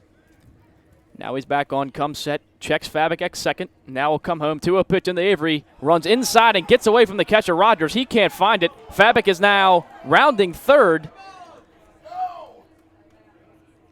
But he will hold up at third base. It's actually, the ruling was Avery got hit by the pitch. There's a late call by the home plate umpire, so now Avery walks to second, so walks to first, excuse me. Fabic will have to go back to second. As the catcher Rogers didn't react like it hit Zion Avery. He chased the ball as soon as it got away from him, but that's the ruling. And now runners on first and second with 2 outs. Yeah, it didn't really sound like it hit Avery, or it didn't really sound like anything. Just ball that bounced away in the turf. Kind of surprised to see Zion Avery get hit yet again. 5th time now on the season leads the team, as the Copperheads are first in the league in getting hit by pitches. As now Reese Trahey comes in. First pitch in him catches the outside corner for a strike, 0-1. Now Trahey 2 for 2 on the day, has a couple of RBIs as well on 2 singles. One was to right field. The last one was a slow roller in between first and second. He was able to beat the pitcher covering for a base hit. As the 0-1 pitch into Trahey, breaking ball, dips outside. Had to be blocked by the catcher Rogers in the dirt. Runners stay put, 1-1.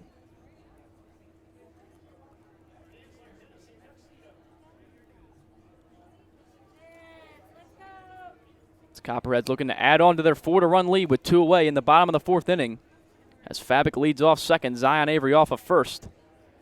The 1-1 pitch into Reese Trahey will be lined towards the second baseman. He leaps up and makes a catch, as that had the gap written all over it. But second baseman Jordan Schaefer leaps up and makes a great catch to take away a base hit from Trahey and potentially an RBI. And the score will stay the same. It's Copperheads 4, Monarchs 1. You're listening to Copperheads Baseball on the Copperheads Media Network, presented by Ohio Health.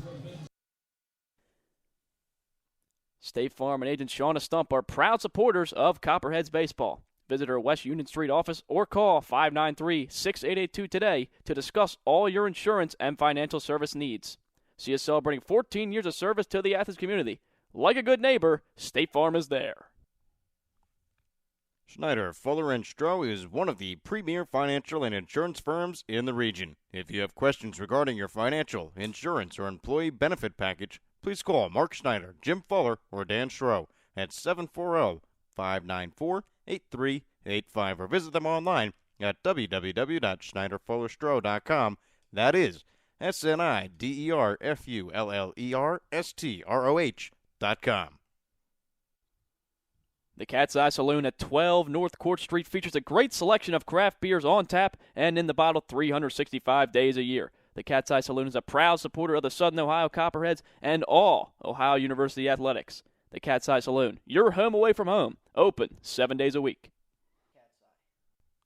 The Copperheads would like to thank Wendy's for their support of the team and players. If you're hungry, stop into Wendy's, located off of Richland Avenue and East State Street. Check the back of your My name is Chris Gambit from Louisville, Kentucky. Shout out to all my Bellarmine Knights. You're listening to Copperheads Media Network. So it's Will Bash and Charlie Bourbon and Brendan Regan, bottom of the order, due up in the top of the 5th inning for the Monarchs, trying to put a dent into this Copperheads 4-1 lead as Zach Iverson comes out for his 5th inning of work so far, only allowing 1 run on 3 hits throughout the first 4 innings, as sounds like it's time for the hot dog batter for tonight's ball game, Will Bastion. Music to our ears. As first pitch into the hot dog man, swung on and missed. It'll be an 0-1 count As yesterday, it was unfortunate the hot dog batter launched a homer out to left center field. I believe that's the second time that the hot dog batter's hit a homer. 0-1 pitch. This will not be a strikeout. It's popped up in the infield as Zach Iverson fields his own position. A couple steps to the left of the pitcher's mound from his perspective. Gets the pop out, so no dollar hot dogs, but the first man of the inning is retired. One away for Charlie Bourbon.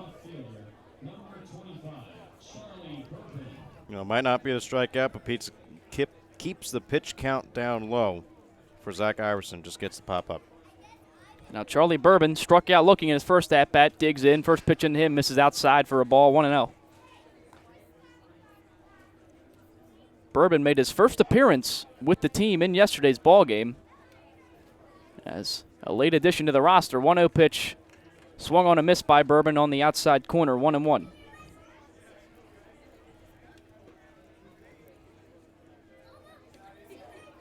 As 1-1 pitch, took something off that one to Iverson. He gets Bourbon out in front of it, and 2 swings and misses. Iverson's heading the count now 1-2.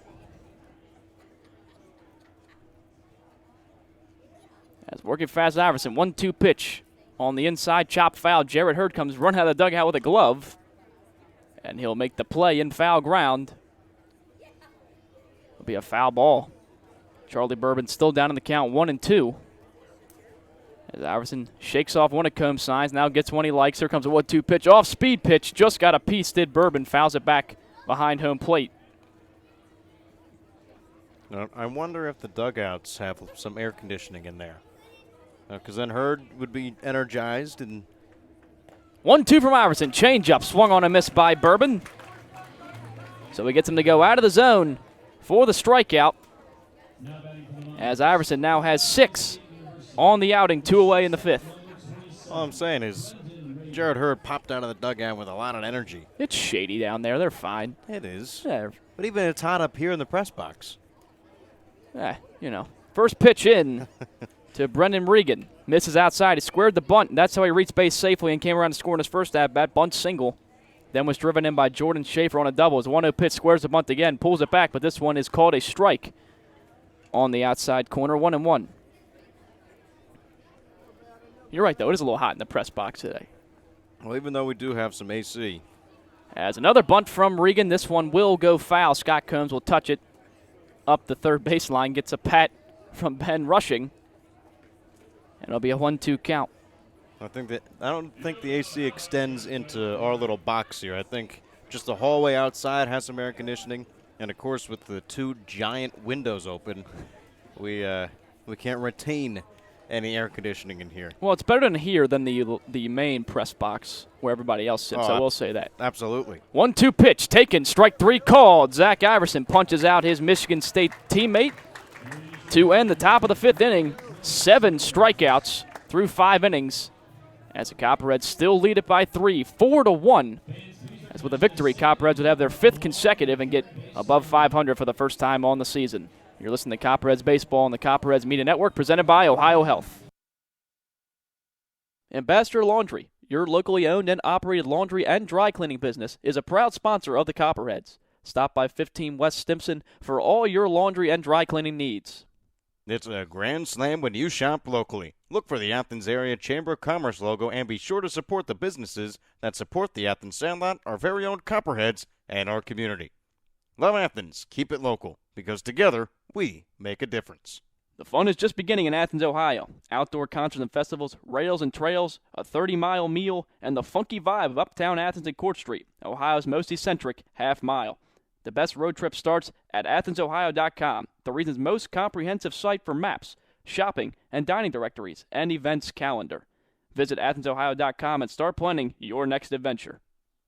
Classic brands Budweiser and Yingling are all proud supporters of Copperheads Baseball. Please drink responsibly and always use a designated driver. Responsibility matters.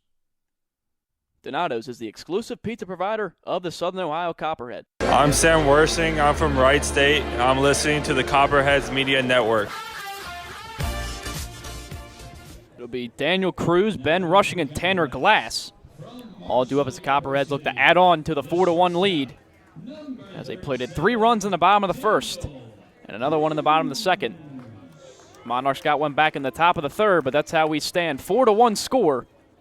It's Copperheads a chance to sweep back-to-back home series with a victory here today. Just a two-game set between them and the Monarchs. First pitch into Daniel Cruz. He swings, grounds it to the shortstop, throws it on to first base, and plenty of time to retire Daniel Cruz. One pitch, one out.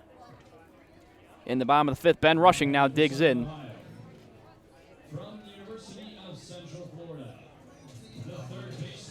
It's just a Paniak staying on the mound.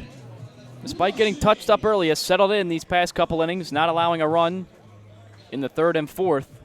Gets a one pitch out here in the fifth, as mentioned earlier. Came into the day, only his second start of the year. But a couple outs away from working through 5 innings. First pitch into Ben Rushing, misses high and outside for a ball, 1-0. Rushing, 1 for 2 on the day, had an RBI single. Back in the first inning, was stranded at third and then grounded out to third base in his last at-bat. As 1-0 pitch, a big swing from Ben Rushing, but he swings right through the fastball for a strike, 1-1.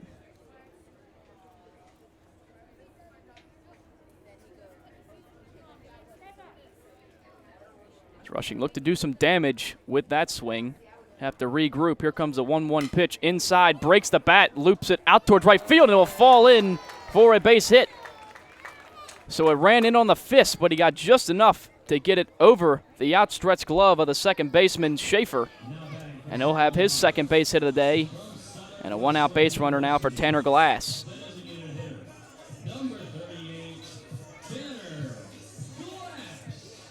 So a jam shot out in the right field. Ben Rushing will take it. The average keeps climbing. Tanner Glass now digs in. He's 1 for 2. Had an infield single and an RBI in the first inning and struck out in his last at-bat. As first pitch into him will be taken on the inside corner for a strike, 0-1. Glass DHing in the ball game today. As the 0-1 pitch is chopped out towards shortstop, on to second for 1, and it actually pulls the second baseman off the bag. Throw gets away from him, and everybody will be safe, as it looked like a pretty routine double play about to be set up. But it's an error from Regan, his second one on the ball game, third for the Monarchs. And now runners on first and second with 1 out. Well, let's see if the Copperheads can capitalize on this error by the Monarchs. Haven't scored since the second inning. So try to put something together here. So Scott Combs, one of the returners to the Copperheads, now digs in. Combs is 0 for 2. As first pitch into him is swung on and chopped out towards second. And Regan, some miscommunication with the second baseman. It gets out into center field. Coming in to score is Ben Rushing. As Schaefer and Regan had some confusion to who was going to field that ball, and neither of them ended up doing it, so it gets out into center field. An RBI single for Scott Combs, his 6th on the year, 5-1 Copperheads. Well, that's a thank you single, thank you RBI. Kind of lucky right there. Nothing that Drew Sapaniak could have done. And just defense behind him has not been solid.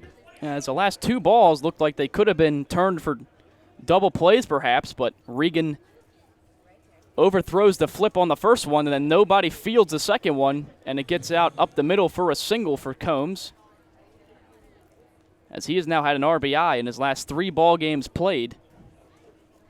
The lead is pushed out to 5-1. And now Lucas Nasanti digs in. A little mound visit there, trying to calm down. This is a Paniak. After a couple of unlucky ground balls, find both runners on base. So Nasanti will look to keep the train rolling. So he's currently 0 for 2 on the day. Had an unassisted ground out to the first baseman, and then reached on an error in his last at-bat. First pitch into him misses, actually catches the outside corner for a strike. A lot of leadway has been given on the outside corner in this ball game. So Salty shakes his head, but he's back in the box 0-1. As Sizapaniak, the 0-1 pitch This one will miss outside for a ball, and even up the count at 1.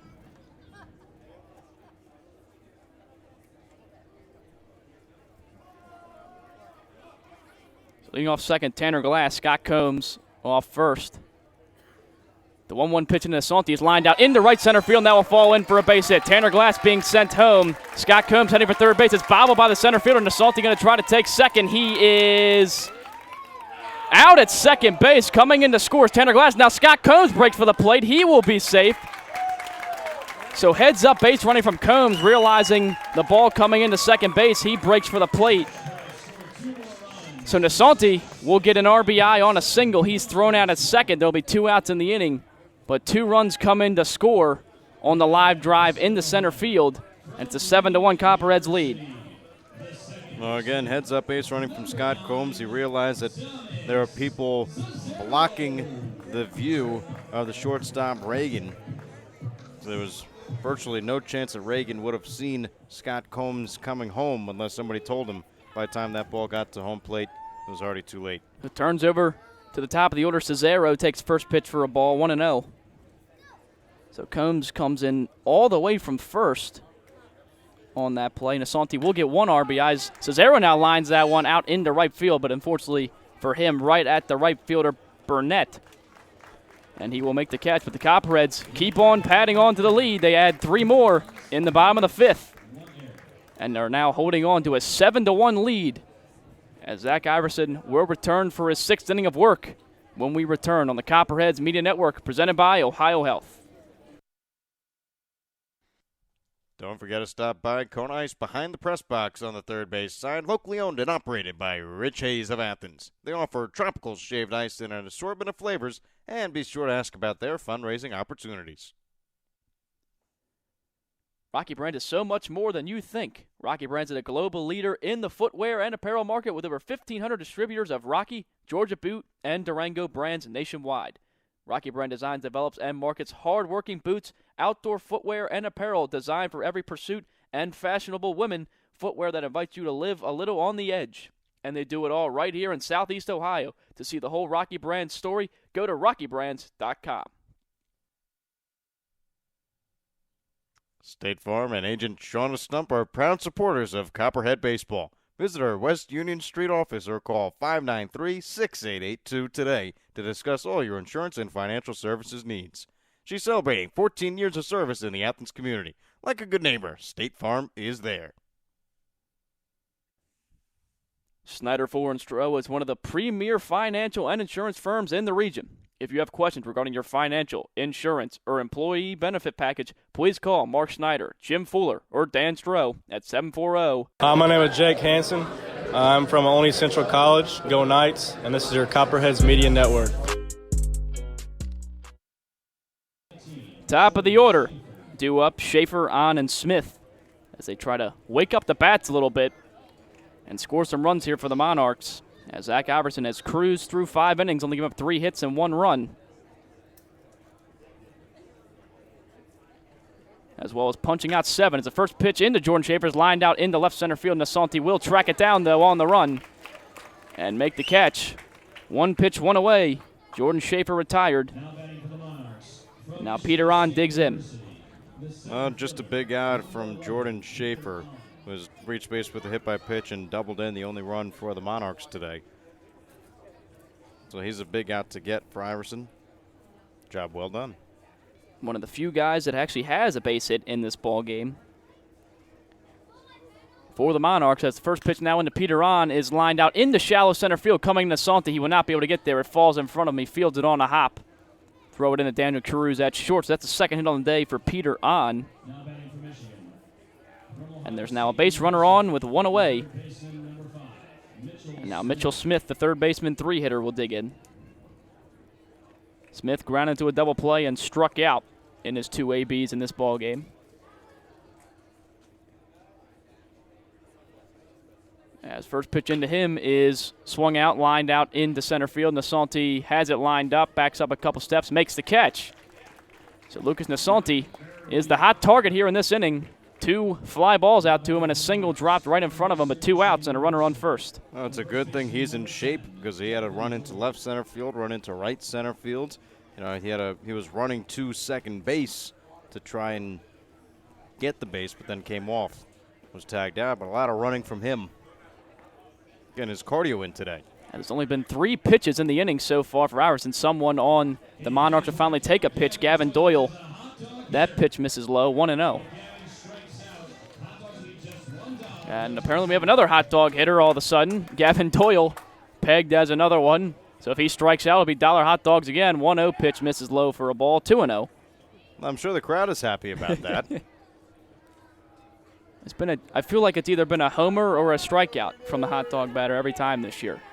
Last one was a pop out, so there are some differences. That's right. 2-0 pitch. Runner goes. Throw down from Scott Combs is in time at second. Cesaro applies the tag. And forget the hot dog hitter. Combs says, I'll take care of this inning right now. Throws it down to Cesaro. Cesaro makes a nice tag to nail Peter on, trying to steal second. And the side is retired in the inning. So, Monarchs do pick up their 4th hit of the ball game, but he is erased on the caught stealing. Another 3-up, 3-down inning for Zach Iverson. That's now 3 in a row, going back to the 4th inning as you're listening to Copperheads Baseball on the Copperheads Media Network, presented by Ohio Health.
On helping our clients secure their financial future.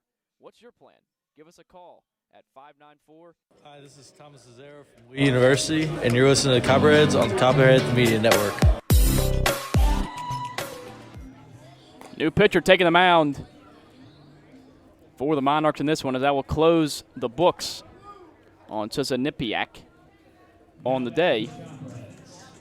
As he went 5 innings, he have 9 hits, 7 runs, all of them being earned, 2 walks, 4 strikeouts, facing 28 batters. New man on the mound is number 9, Jack Phillips. Phillips making his 8th appearance. We saw him in the ball game yesterday. Pitched an inning, gave up a hit, a walk, a strikeout, facing 5 batters. Has a 5.25 ERA on the season in 6 2/3 innings pitched, 11 hits, 3 strikeouts, 5 walks. As he'll look to keep the lead from growing any bigger. Copperheads hold a 7-1 lead over the Michigan Monarchs as Sebastian Fabic leads off the inning. First pitch in from Phillips on the outing, misses high and outside for a ball, 1-0. Fabic 1 for 3 on the day. It was a ground out to short, a single, came around to score, and reached on a fielder's choice his last time up. As the 1-0 pitch into him is swung on and fouled off his back foot, off the heel. So he'll take a little walk around the batter's box, try to shake it off, 1-1 count.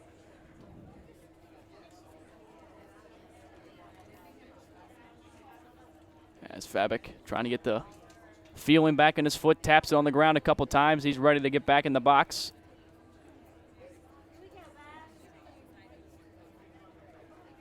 Its count is 1-1. Phillips will kick and deal out of the stretch. Breaking ball rides high into Fabic, 2-1.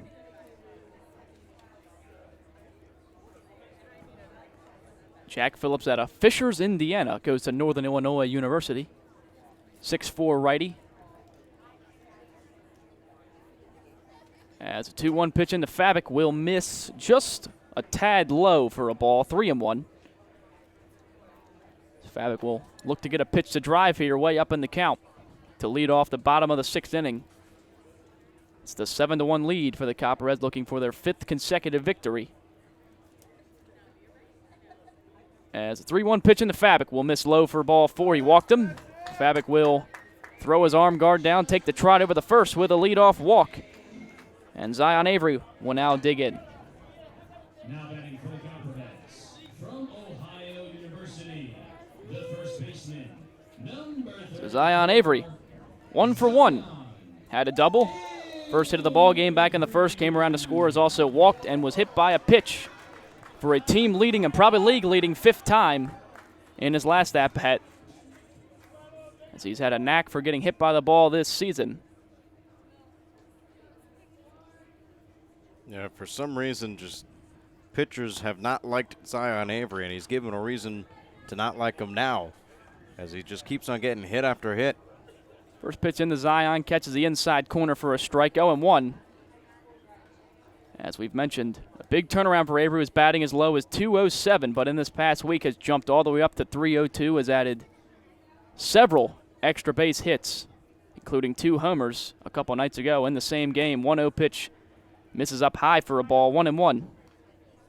So it's another Bobcat that is actually leading the league in hit by pitches. Devontae Washington with 7.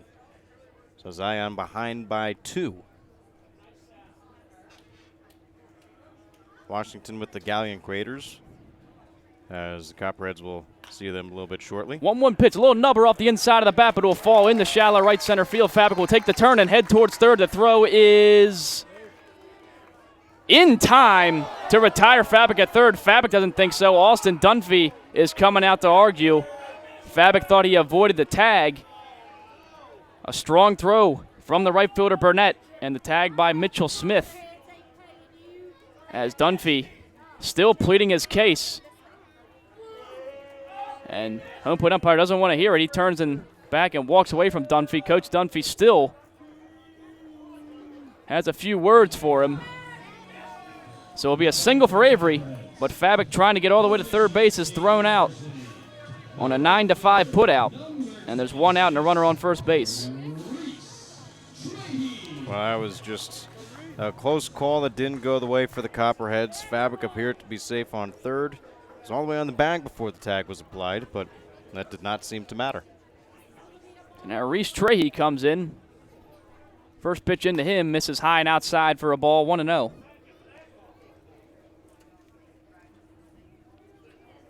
That was one of the more animated we've seen Coach Dunphy so far on the season. As with that, it was a 10th hit for the Copperheads, as they've now had double-digit hit totals this entire week. As the 1-0 pitch misses outside for a ball, 2-0 now to Trahey. As Trahey is 2 for 3, with 2 singles, 2 RBIs. He's also lined out to second base. His last time up on a nice play from Jordan Schaefer. Took away possibly extra bases and RBIs from Trahey. But he's up in the count on Phillips now, 2-0. As Avery, not a big lead off first. 2-0 pitch popped high and foul over the netting. Rogers takes a peek at it, but will not have a play. And it'll be a 2-1 count. Taken on a bounce. One of the snake wranglers just gets it with one hand. Nice round of applause from the fans of Bob Wren. I had to say, I didn't realize what happened when there was all of a sudden an uproar in the crowd. Did he catch it? No, he got on a bounce. So it hit the cement first, and then he caught it with one hand. So he showed the quick reflexes. Yeah, oh, you could say that. I got you. Wasn't in the air, though. That would have been even more impressive. 2-1 pitch into Trahey. Zion Avery takes off. He's going to have this one easily as he stole that one off the pitcher.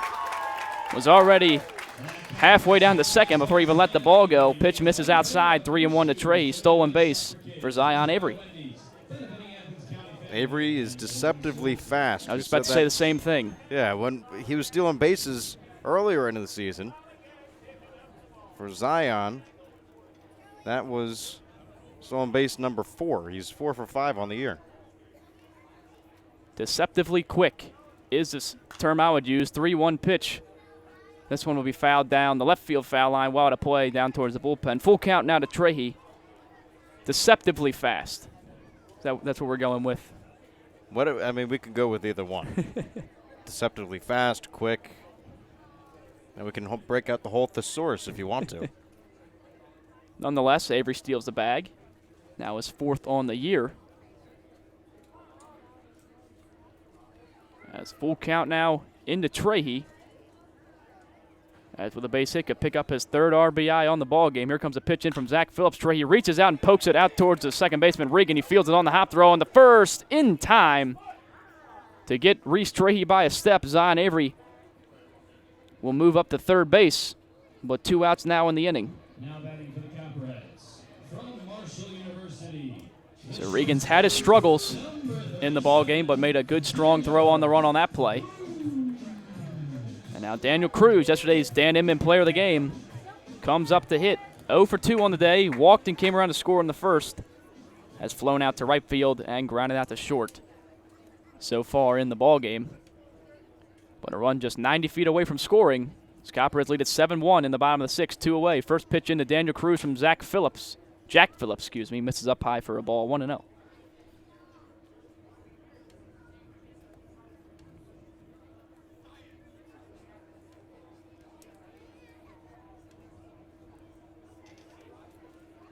Daniel Cruz came into the day hitting .371 as he swings and fouls that one down towards first base dugout. Quick feet from Austin Dunphy to avoid that ball on the ground. 1-1 count to Cruz.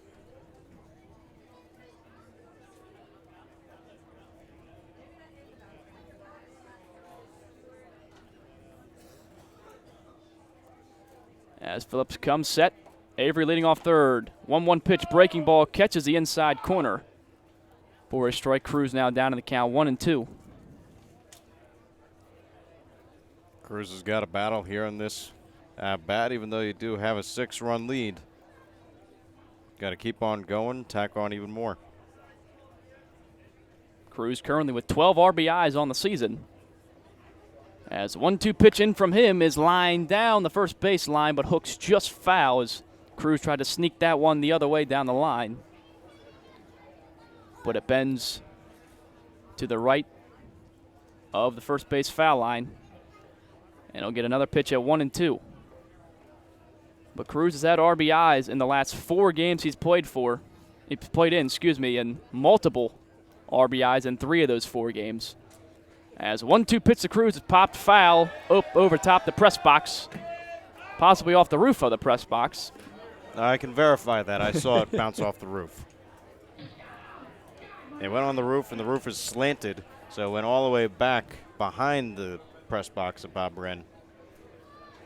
It's rolled away, hopefully didn't hit a pedestrian back there. But Cruz stays alive. It will now be the 6th pitch of the at-bat coming into him. 1-2 pitch from Phillips. Cruz reaches and pokes it back toward the mound. Phillips fields it on the hop. He will walk it over to first, flip it over to the first baseman, Doyle covering, and that will retire the side in the inning. Copperheads had a runner on third, but unable to bring him across the score, and the lead will stay at 7-1. When we return, Connor Mills will bring us home for the final 3 innings of play-by-play. The Copperheads look for their 5th consecutive victory over the Monarchs. You're listening to Copperheads Baseball on the Copperheads Radio Network, presented by Ohio Health. Ambassador Laundry, your locally owned and operated laundry and dry cleaning business, is a proud sponsor of the Copperheads. Stop by 15 West Stimson for all your laundry and dry cleaning needs. It's a grand slam when you shop locally. Look for the Athens Area of Commerce logo and be sure to support the business that support the Athens Sandlot, our very own Copperheads, and our community. Love Athens. Keep it local, because together we make a difference. The fun is just beginning in Athens, Ohio. Outdoor concerts and festivals, rails and trails, a 30-mile meal, and the funky vibe of Uptown Athens and Court Street, Ohio's most eccentric half-mile. The best road trip starts at AthensOhio.com, the region's most comprehensive site for maps, shopping and dining directories, and events calendar. Visit AthensOhio.com and start planning your next adventure. Classic brands. Hi, this is Thomas Lazaro from Lee University, and you're listening to Copperheads on the Copperheads Media Network. Gavin Doyle comes back to the plate, and he will remain the hot dog batter of the game after a caught stealing from Peter Ahn. Good throw from Scott Combs, and an even better tag by Thomas Cesaro ended things in the top of the 6th. We're here in the top of the 7th inning with the Southern Ohio Copperheads holding a 6-run lead. It's Southern Ohio 7, Michigan 1. Back in the broadcast, Joey Medore alongside and with Connor Mills. As first pitch to Gavin Doyle is a fastball that misses low for a ball 1-0. 1-0 count to Gavin Doyle, and for Doyle is 0 for 2 on the day, struck out swinging, the first strikeout victim of Zach Iverson as a fastball rides in, 1-1. Also grounded out to short back in the 4th. So Gavin Doyle, if he strikes out, Dollar Hot Dogs here at Bob Wrenn Stadium as the 1-1 misses low for a ball, 2 balls and 1 strike. Iverson right now at 7 strikeouts. Did not strike anyone out in the top of the 6th. Had 2 strikeouts back in the 5th as a fastball is low. And now Zach Iverson is behind in the count, 3 balls and 1 strike. Fans have a silence that is over them. As the 3-1 is a ground ball over towards the hole. Diving was the third baseman Ben Rushing, but it gets through and into left field for a base hit. So the hot dog batter, even though there were 2 here in today's game, does not have. And it looks like Mike, the chef here, he's itching for a hot dog batter. There must be plenty of hot dogs ready. By the way, just to mention, that was actually Cruz at third base, so Ben Rushing comes out. Phil Glasser came in the ballgame at short. So Cruz moved from short to third. Cesaro still at second. It did look like Daniel Cruz at third. Wasn't sure, but verified by Joey Medore. And always here for the assist. Oh, yeah. Much like State Farm. So we love our sponsors around here. Of course. I was trying to think of the State Farm read. I just couldn't remember it. You hear it so many times during the season. Right. As the fastball misses inside to the batter, Jordan Rogers. Counts that 2 balls and no strikes. So a single for Gavin Doyle. And now another hot dog batter in Jordan Rogers, trying to give away some dollar hot dogs here at the stadium. 2-0 count, nobody out, top of the 7th. Ground ball over towards Daniel Cruz. He dives and gets this one, gets up on his knees, throws to second. The relay throw not in time. But Daniel Cruz flashing some leather. 1 out in the inning. Yeah, that ain't the first time we've seen Daniel Cruz show some glove, as that was a nice play. Diving to his left, getting up and making a strong throw onto second. Not enough time to turn 2, but Daniel Cruz just so smooth out there in the infield. It's real fun to watch. And I guess we just have a surplus of hot dogs right now or something. There's got to be something that's going on. Bring me one. I'll take one. Yeah, we'll take a hot dog. Right. You got $1? I'll spare you $1. I hope. I hope I got $1 somewhere. Well, now it seems like Zion Avery just walking towards the dugout. Might need a new glove, or not sure what kind of package he has. Something for his glove, perhaps. Maybe. I don't know what. Ty Crittenberger. I think it's a rosin. Rosin, maybe for Iverson to get some grip on the ball. That was nice of Zion, going all the way out there. Or actually, did he run away with it? No, he it's in Iverson's hand. Okay, he did give it to Zach Iverson. I didn't see the transfer there. He just has it in his back pocket. Never know when you might need it. Well, 1 out here in the top of the 7th inning with the Southern Ohio Copperheads leading by 6, 7-1, Southern Ohio. Runner on first base, a fielder's choice, Jordan Rogers is at first, and the hot dog batter continues, but this one is lifted deep into left field, back at the wall, and it is gone. So maybe they got to stop doing the hot dog batter, because that's the 3rd home run now that the hot dog batter has hit it out of the park and to left field. It's a 3-run home run off the bat of Kyle Burnett. Brings the lead up to, or drops the lead for the Copperheads down to 4. It's the Michigan Monarchs 3, Southern Ohio Copperheads 7. Yeah, it looked like Iverson tried to sneak a fastball right over the heart of the plate. But Burnett was ready for it. Same guy homered in the ball game yesterday, so seeing the ball really well right now as he absolutely crushed that ball over the wall. And Monarchs not going down lightly. So a 2-run home run as this one is lifted out and diving, sliding catch by the right fielder Reese Trahey. foul territory down the right field line, ranging all the way over, making the sliding basket catch was Reese Trahey for the second out here in the top of the 7th inning. Now we're just waiting for the hot dog batter announcement again. I think they need to stop because we had Iverson had 7 strikeouts through the first 6 innings. Now contact made on every single at bat in this inning. But an awesome play out there in foul ground by Trey. He had to run a long way to track that ball down. First pitch for a strike to Charlie Bourbon. And I didn't hear the hot dog music, so I don't think this is. But, of course, it's an 0-2 count when you don't make the announcement all of a sudden. Yeah, of course. No balls, 2 strikes, 2 outs. Here in the top of the 7th inning, 2 runs already scored by the Michigan Monarchs as the pitch from Iverson's taken just low and away. And by the crowd reaction, it does seem that we might have missed the announcement. We're going to assume that this is a hot dog batter just without the announcement. Zach Iverson from the windup. Now he's ready. The 1-2 is swung on and missed. Strike 3. Give the fans what they want, some dollar hot dogs. We'll be right back on the Southern Ohio Copperheads Media Network, presented by Ohio Health. Copperheads 7, Monarchs 3.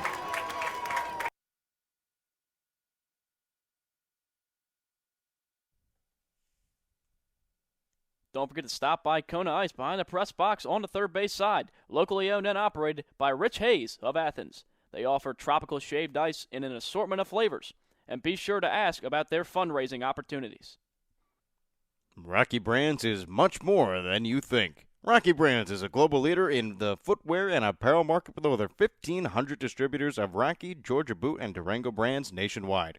Rocky Brands designs, develops, and markets hardworking boots, outdoor footwear, and apparel designed for every pursuit and fashionable women footwear that invites you to live a little on the edge. And they do it all right here in Southeast Ohio. To see the whole Rocky Brands story, go to rockybrands.com. State Farm and agent Shauna Stump are proud supporters of Copperheads Baseball. Visit our West Union Street office or call 593-6882 today to discuss all your insurance and financial service needs. See us celebrating 14 years of service to the Athens community. Like a good neighbor, State Farm is there. Schneider, Fuller & Stroh is one of the premier financial and insurance firms in the region. If you have questions regarding your financial, insurance, or employee benefit package, please call Mark Schneider, Jim Fuller, or Dan Stroh at 740-594-8385 or visit them online at www.schneiderfuller. I'm Sebastian Fabic from Cincinnati, Ohio, and you're listening to the Copperheads Media Network. Bottom of the 7th inning, Copperheads coming to the plate. Temperatures cooled off around 75 degrees here in Athens, Ohio. Phil Glasser stands in, making his first appearance at the plate today. Came in and played short, moving Daniel Cruz over to third. Ben Rushing is out of the game. This would be the spot that Rushing would play. He would come up to bat. As the first pitch from Jack Phillips, misses low and away to Phil Glasser for a ball. 1-0. Phil Glasser batting .265 on the year, has 13 hits and 49 at-bats. 9 walks, 13 strikeouts, has come around to score 10 times as he lifts this one out into left field. Circling around and making the one-hand catch is Charlie Bourbon out in left. 2 pitches and 1 out here in the bottom of the 7th inning with the Copperheads leading 7-3 over the Michigan Monarchs. Tanner Glass now stands in. Glass is 1 for 3 today. Had a hit in the first, struck out, and then reached base by an error from the shortstop. First pitch to Tanner Glass, checks a swing. Did he go? And he went around. Did not look like it from our angle here. Hands have to break across the plate. Did not appear that his hands were near the plate, but still, a 1 count. It's tough, especially back behind here. We can't really have to see the best angle, but I agree with you. It didn't look like his hands went too far that time. And now the off-speed pitch is in for a called strike. Tanner Glass is beside himself, but he'll step out of the box, tap his shoe with the bat, take a half-hearted swing, and stand right back in. 0-2 count, 1 out here in the bottom of the 7th. Tanner Glass looking to get his second hit of the day. Batting average at an even 200 as the 0-2 is swung on. Ground ball over towards third. Goes left of the bag and right into the hands of the third base coach and manager for the Southern Ohio Copperheads, Austin Dunphy. Count remains no balls, 2 strikes. Only 1 out. Infield is back, outfield straight away. The 0-2 pitch to Tanner Glass. Whips his head back. 1-2.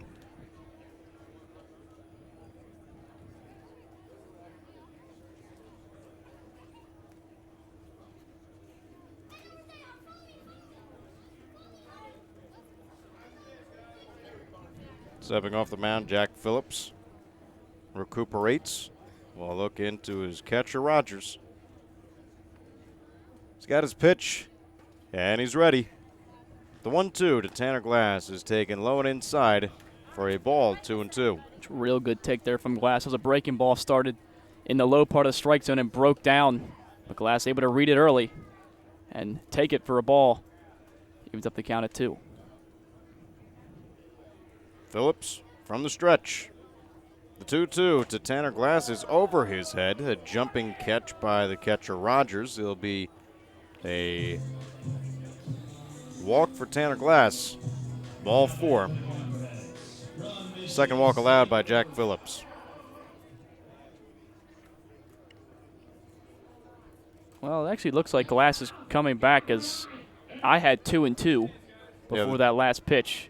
He did. He fooled us out there because it was 2-2. Yeah. I thought just the scoreboard because it's been in flux over the last couple days. Yeah, but I actually had it written down as 2-2, and then. See, well, you have a normal just scoring book. Right. For, just the casual, whoever wants to score a game. Well. As this one, well, all right, he'll just hit by a pitch for Tanner Glass. Nothing funny about it, as he just throws his elbow protector, as that's what it hit, so no damage done. He'll trot down to first base, and now is awarded first. He just saw in the future. He knew the next pitch was going to hit him anyway on the 2-2, so he tried to get down there early. So Tanner Glass on base for the 3rd time today. That'll raise his on-base percentage. Scott Combs at the plate. He got a nice assist from the shortstop Reagan and second baseman Schaefer. Miscommunication on a bouncing ball up the middle, as first pitch to Scott Combs misses high and inside for a ball, 1-0. Combs bounced a ground ball right back up the middle. It was double play depth for a shortened second, and they just did not want to get the ball as it went into center field for an RBI single. Check over to Tanner Glass. He goes back standing. A high throw from the pitcher, Jack Phillips. 1-0 count, 1 out. The pitch to Scott Combs is taken inside. 2 balls and no strikes.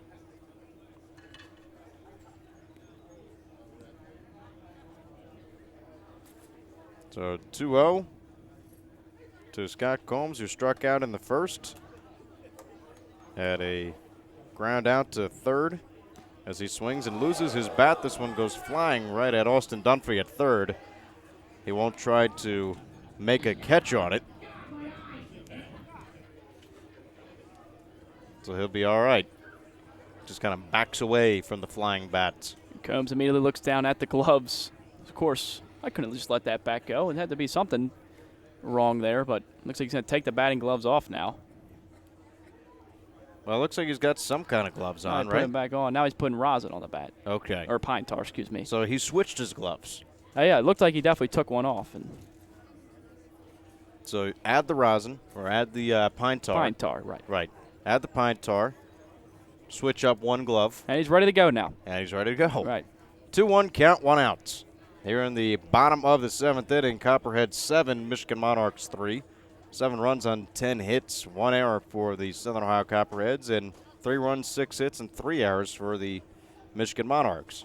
The 2-1 pitch to Scott Combs is taken in for a called strike, evens up the count at 2-2.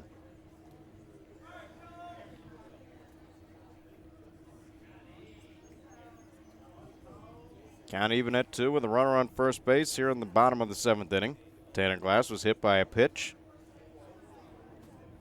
Not a large lead from him there as a 2-2 is swung on and fouled straight back and over the press box. Count remains tied at 2.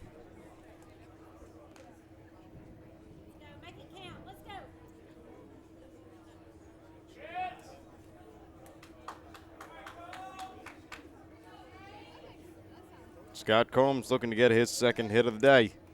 Raise his batting average, sitting at around 300 right now.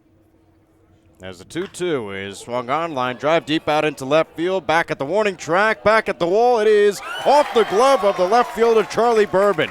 It'll be an error as rounding second base, Tanner Glass goes for third.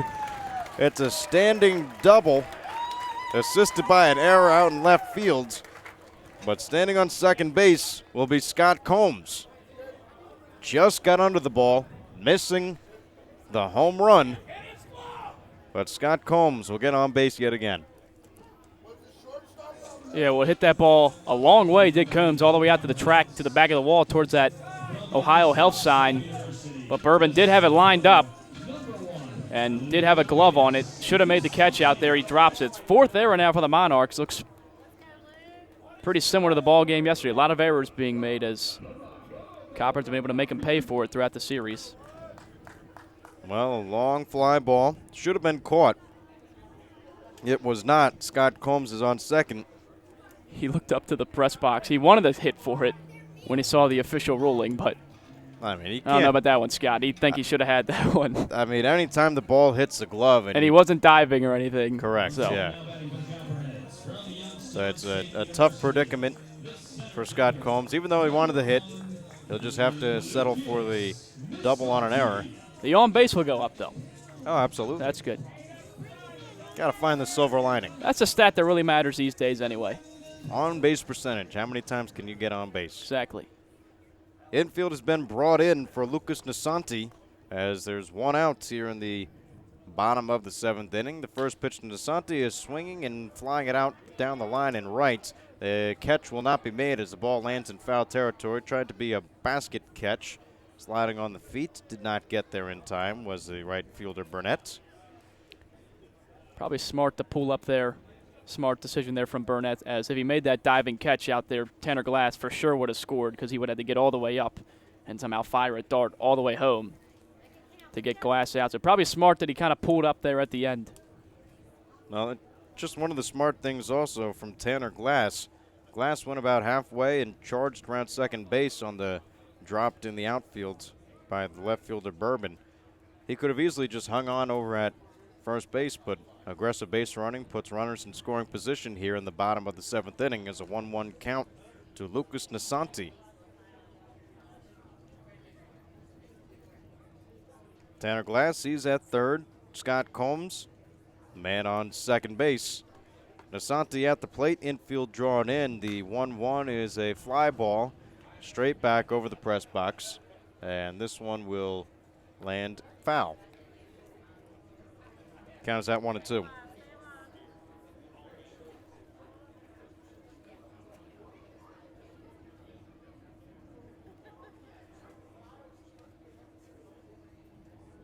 So 1-2 the count.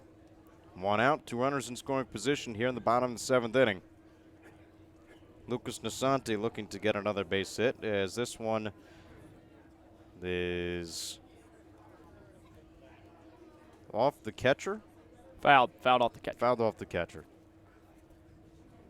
Now it looked like the catcher might have tried to catch it, or the ball was bounced off of him. Did a little dance getting out of the way. Appears to be all right. Count remains a 1-2. Well, I think the ball hit him, and he was trying to, get some feeling back into the spot that got hit. When Nasanti fouled it off. Must be big, couple big insurance runs as Copperheads haven't scored since the fifth inning now. Monarchs got two back in the top half of the inning as they're within grand slam range, as they like to say right now, down by 4. So Nasanti can drive these two, and it'd be big. Well, the 1-2 is swung on and fouled straight back. Count remains 1-2.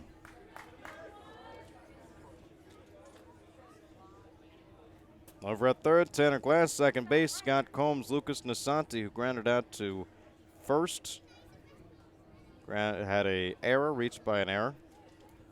and then had a single back in the 5th, as now he swings and pops this one up high into the infield. First baseman Doyle has it, makes a one-hand grab, and the second out of the inning is recorded. I mean, it's what you want to do with runners. You want to lift the ball somewhere, but just didn't get enough on it to get it out of the infield. This got a little bit too much under that one. So it looks like some defensive changes as well for the Michigan Monarchs. Number 10, Doyle, is now playing short. Over at first is Zontini, Joe Zontini. And hit by pitch is issued to Thomas Zazzaro. The third hit by pitch on the day. And also the second in the inning, is that's how Tanner Glass reached bases. Phillips having some troubles with his command. That pitch got away. Zazzaro wasn't happy. Had a few words for him heading up the baseline. That loads the bases for Fabic. He's one of the guys you want to have up for the Copperheads in this situation. Copperheads looking to extend their lead after the Michigan Monarchs scored 2 in the top half of the 7th inning. Bases are loaded for Sebastian Fabic. Fabic today is 1 for 3 with a run scored and a walk. And now it looks like there'll be a new man on the mound coming in to replace Jack Phillips. Taking a slow walk out from the Monarchs bullpen, we'll introduce a new pitcher when we return right here on the Copperheads Media Network, presented by Ohio Health. It's Copperheads 7, Michigan Monarchs 3.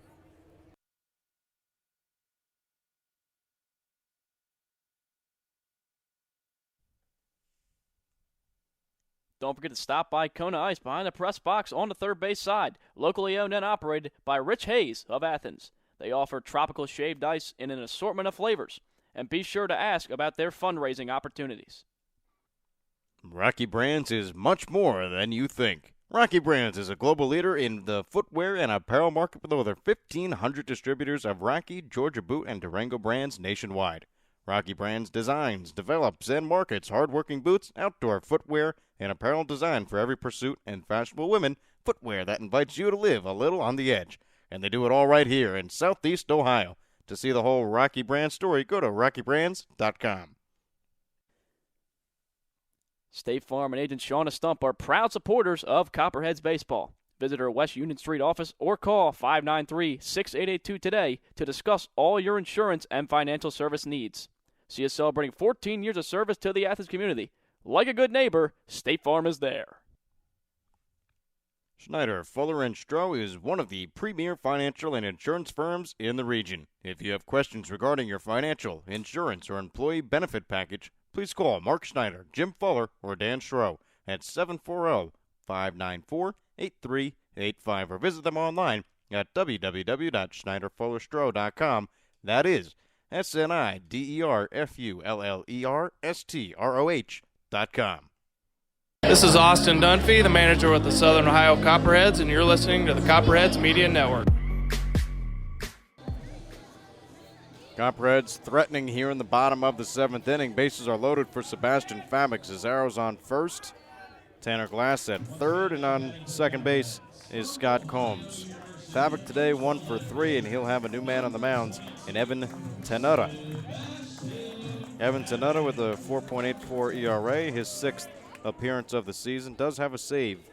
Has pitched 4 1/3, 5 strikeouts, 2 walks, and has given up 2 hits. His last outing came 2 days ago against Richmond Jazz. Sebastian Fabic smacks this one deep out into left center field. Moving back as a center fielder, making an over-the-shoulder catch is on instead of trying to get under the ball and making a clean catch. He decides to run back, make it over the shoulder, and a little bit more difficult on himself. So 1 pitch and 1 outs for Evan Tenuta as the bottom of the 7th is over. It's the Copperheads 7, the Michigan Monarchs 3, going to the top of the 8th inning. We'll be right back on the Copperheads Media Network, presented by Ohio Health. Ambassador Laundry, your locally owned and operated laundry and dry cleaning business, is a proud sponsor of the Copperheads. Stop by 15 West Stimson for all your laundry and dry cleaning needs. It's a grand slam when you shop locally. Look for the Athens Area Chamber of Commerce logo and be sure to support the businesses that support the Athens Sandlot, our very own Copperheads, and our community. Love Athens. Keep it local, because together we make a difference. The fun is just beginning in Athens, Ohio. Outdoor concerts and festivals, rails and trails, a 30-mile meal, and the funky vibe of uptown Athens and Court Street, Ohio's most eccentric half-mile. The best road trip starts at AthensOhio.com, the region's most comprehensive site for maps, shopping, and dining directories, and events calendar. Visit AthensOhio.com and start planning your next adventure. Classic brands Budweiser and Yingling are all proud supporters of Copperheads Baseball. Please drink responsibly and always use a designated driver. Responsibility matters. Donato's is the exclusive pizza provider of the Southern Ohio Copperheads. With toppings loaded from edge to edge, Donato's Pizza will be sure to satisfy your hunger. Located at 688 East State Street in Athens, make Donato your pizza of choice today. Order by calling 740-529-5049 or order online at donatos.com. Southern Ohio Copperheads would like to show our support for Echoing Hills. Echoing Hills provides individuals a place to call home in a comfortable and safe environment where they can achieve their dreams surrounded by supportive friends and staff. For more information, contact them at 740-594-3541. Fall Green Mortine, one of the nation's leading integrated marketing and communication firms, prides itself on hiring the best and brightest graduates from across the country each year. In fact, the company is home to many Ohio University alumni. For more details on internships and employment opportunities, visit www.fallgreenmortine.com. Hey, I'm Scott Combs, catcher for the Copperheads, and you're listening to the Copperhead Media Network.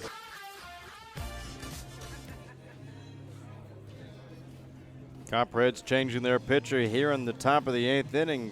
Book is closed on Zach Iverson, who went 7, allowed 6 hits, 3 runs, all were earned, gave up no walks, and struck out 8 batters. Now holds the lead in the GLSEL for the most strikeouts, even though he is a third baseman from Michigan State. Coming into pitch for Iverson is Nick Kaiser here in the top of the 8th inning. Kaiser last pitch 3 days ago against the Muskegon Clippers in a 13-2 victory. Went an inning, allowed 3 hits, but got out of it. Did not allow any runs to score. Has a 4.45 ERA in 11 innings pitched, 8 strikeouts to 4 walks, and has given up 15 hits. First pitch is called a strike to the batter at the plate, Joe Zontini. Zontini coming in to replace Brandon Reagan.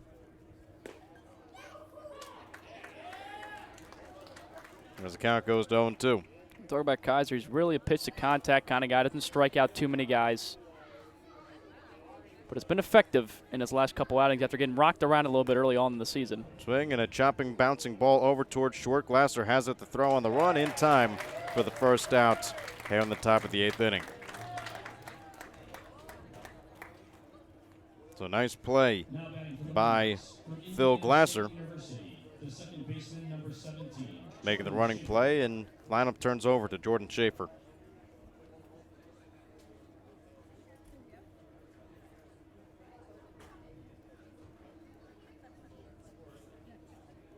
Nick Kaiser from the stretch. He's ready. The pitch to Jordan Schaefer misses outside for a ball, 1-0.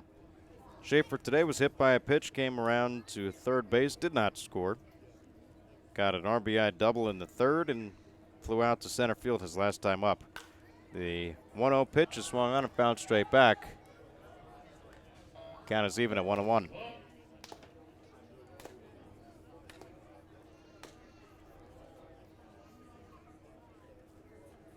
So Joe Zontini came in to replace the shortstop Brandon Reagan, who was having a difficult time at shortstop today as a fastball misses high and away. 2 balls and 1 strike. Reagan a couple errors and 1 mental error. Not getting the Scott Combs bouncing ball up the middle. So Reagan was removed from the game as they swing a foul ball off to the right side and foul out of play.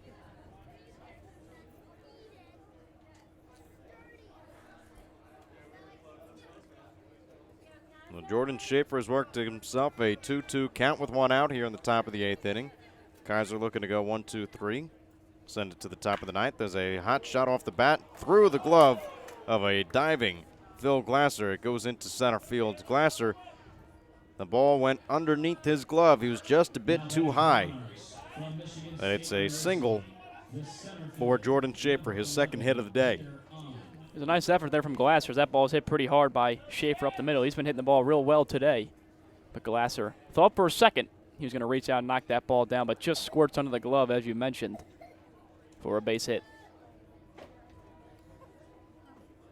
So Schaefer picked up his second hit. He's 2 for 3 today with an RBI. Has his batting average of .317. Is now Peter Ahn at the plate. Ahn is 2 for 2 so far in the day. Was thrown out, caught stealing by the catcher Scott Combs on a nice play from Thomas Zazaro at second. 0-1 count on the foul ball. 1 out. Runner on first here for the Michigan Monarchs as Kaiser's pitch is swung on and missed by Peter Ahn. Count is quickly now 0-2. Yep, real nice off-speed pitch there from Kaiser. Got on way out in front. See where he goes here now. Way up on the count, 0-2. No balls, 2 strikes. Kaiser from the stretch. And the pitch swung on, line drive out into center field, left center field, as the center fielder Lucas Nasanti chases it down and has a nice throw all the way on a hop to the second baseman, Thomas Cesaro. Ground ball out, then a fly ball out for Nick Kaiser. In between that was a single by Jordan Schaefer, as there are 2 outs here in the top of the 8th inning with Mitchell Smith at the plate. Yeah, Nasanti has shown a lot of range out there in center field so far this season, able to track balls down in the gap. So he got a good break on that one, ran it all the way down out there towards the track. Fastball misses high for ball 1 to Mitchell Smith. And for Smith, 0 for 3 today with 1 strikeout. Grounded into a double play in the first. Struck out on the third and flew out to center his last time up in the 6th. Fastball misses from Nick Kaiser. 2 balls and no strikes.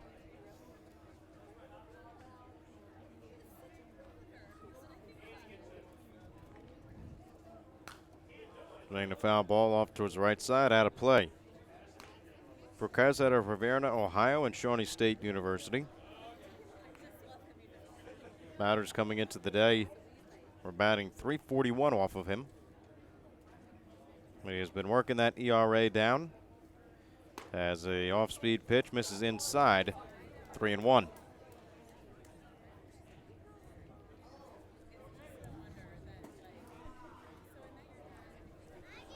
Kaiser looks over to first on Jordan Schaefer, now deals to the plate. Swing a foul ball right back to the press box, evens up the count and brings it full, 3-2. So 3 balls, 2 strikes, 2 outs here in the top of the 8th inning with the Copperheads leading 7-3. Copperheads 7 runs on 10 hits and have an error. For the Michigan Monarchs, 3 runs, 7 hits, and 4 errors on the day. Will not look good for the fielding percentage. As on the move, Jordan Schaefer, ball is high anyway, so it'll just be ball 4. Runners on first and second with 2 outs here in the 8th. Yeah, that's one Kaiser didn't want to let get away from. Don't want to put more base runners on. Lead only at 4. Some more guys you put on, more danger you kind of flirt with here late in this ball game. As Kaiser just lets that 3-2 fastball ride a little bit high. Now he'll try to retire Doyle. First pitch to Gavin Doyle, misses for a ball, 1-0. And believe it or not, that was the first walk allowed in the game. Zach Iverson did not allow a walk, but got 8 strikeouts. So Iverson hoping Kaiser can preserve his game here as the fastball is in for a called strike. 1-1 the count with 2 outs here in the top of the 8th inning.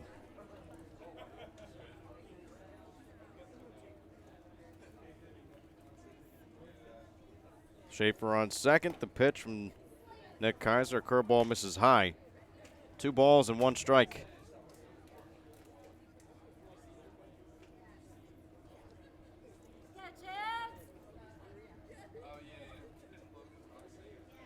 The 2-1 line drive out into center field, falling fast, and he'll get down for a base hit.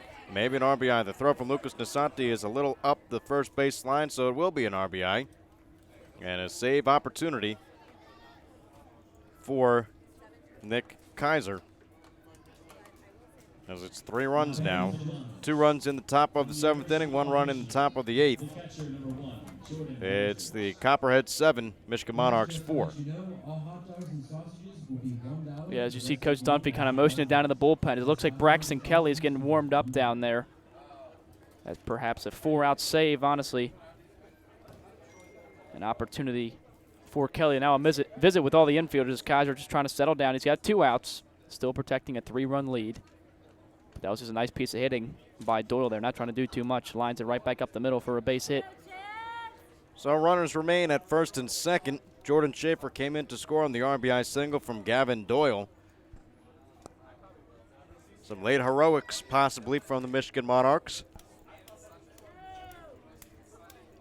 As a line drive out into right field, that'll get down for a base hit. Up with it is Reese Trahey. The throw will get right to the catcher, Scott Combs. And back-to-back singles now for the Michigan Monarchs have loaded the bases. Third base, Mitchell Smith. Second base, Gavin Doyle. First base, Jordan Rogers. Rogers picked up his first hit of the day. And now Kyle Burnett, who has home run power. And it looks like manager Austin Dunphy has seen enough. He wants possibly Braxton Kelly out there in the bullpen. And we'll have a pitching change here in the top of the 8th inning. Bases are loaded with 2 outs. As it's a 7-4 lead for the Southern Ohio Copperheads. We'll be right back on the Copperheads Media Network, presented by Ohio Health.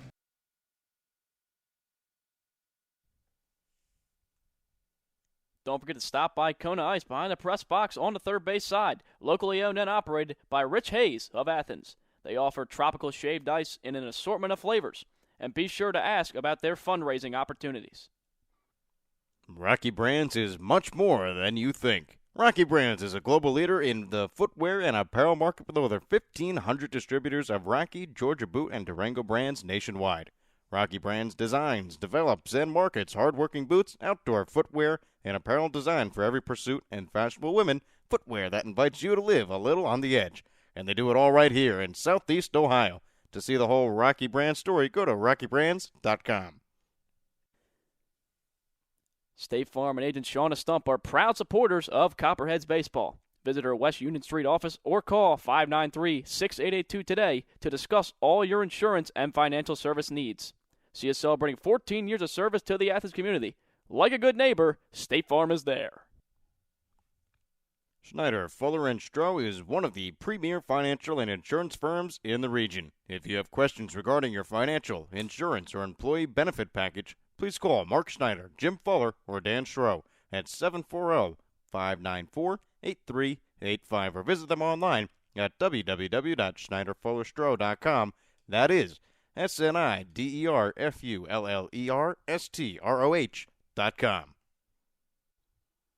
The Cat's Eye Saloon at 12 North Court Street. I'm Sebastian Fabic from Cincinnati, Ohio, and you're listening to the Copperheads Media Network.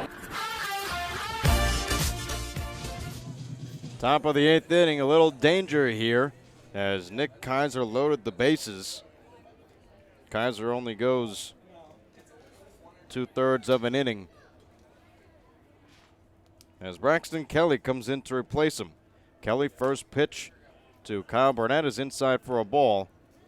1-0. Kaiser, 2/3 of an inning, allowed 3 hits, 1 run as of now, but the runners on the base paths would be charged to Kaiser. It was an earned run, gave up a walk, and did not strike out anyone as the fastball misses inside. Kelly comes in and throws 2 fastball pitches just a bit inside.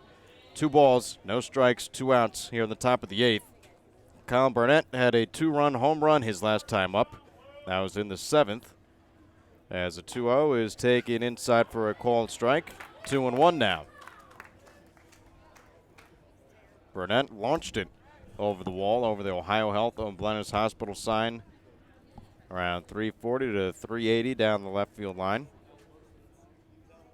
As a 2-1 is swung on and missed. Kelly now 1 strike away from limiting the damage here in the top of the 8th inning.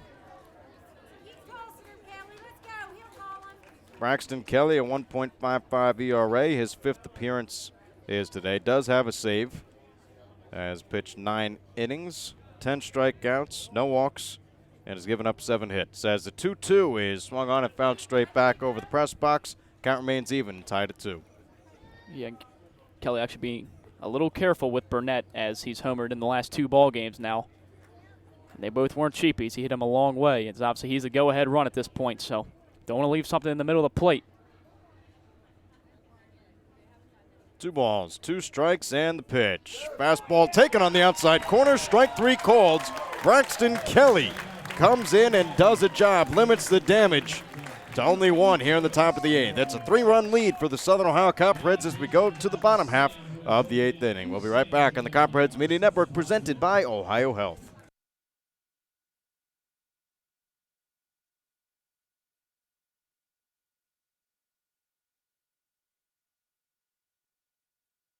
Your locally owned and operated laundry and dry cleaning business is a proud sponsor of the Copperheads. Stop by 15 West Stimson for all your laundry and dry cleaning needs. It's a grand slam when you shop locally. Look for the Athens Area Chamber of Commerce logo and be sure to support the businesses that support the Athens Sandlot, our very own Copperheads, and our community. Love Athens. Keep it local, because together we make a difference. The fun is just beginning in Athens, Ohio. Outdoor concerts and festivals, rails and trails, a 30-mile meal, and the funky vibe of uptown Athens and Court Street, Ohio's most eccentric half-mile. The best road trip starts at AthensOhio.com, the region's most comprehensive site for maps, shopping, and dining directories, and events calendar. Visit AthensOhio.com and start planning your next adventure. Classic brands Budweiser and Yingling are all proud supporters of Copperheads Baseball. Please drink responsibly and always use a designated driver. Responsibility matters. Donato's is the exclusive pizza provider of the Southern Ohio Copperheads. With toppings loaded from edge to edge, Donato's Pizza will be sure to satisfy your hunger. Located at 688 East State Street in Athens, make Donato your pizza of choice today. Order by calling 740-529-5049 or order online at donatos.com. Southern Ohio Copperheads would like to show our support for Echoing Hills. Echoing Hills provides individuals a place to call home and a comfortable and safe environment where they can achieve their dreams surrounded by supportive friends and staff. For more information, contact them at 740-5. This is Austin Dunphy, the manager with the Southern Ohio Copperheads, and you're listening to the Copperheads Media Network. Bottom of the 8th inning, Southern Ohio Copperheads. Last ups at the plate unless this game gets tied. As it'll be Zion Avery, followed by Reese Trahey and Daniel Cruz. They'll look to get back 3 runs they've allowed in the 7th and the 8th. So 3 runs in the last 2 innings for the Michigan Monarchs.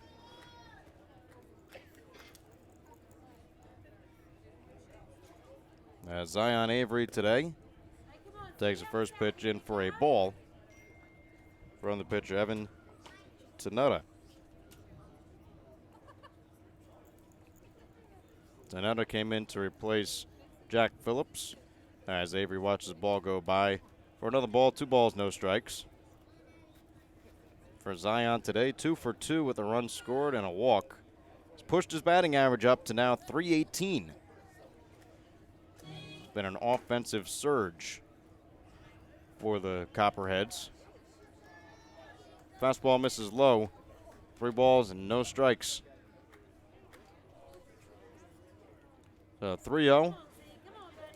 Copperheads have scored in double digits in the last 3 games. Clippers twice and Michigan Monarchs once yesterday. As the fastball is in for a called strike. 3-1. So 3-1 the count. Nobody out here in the bottom of the 8th inning.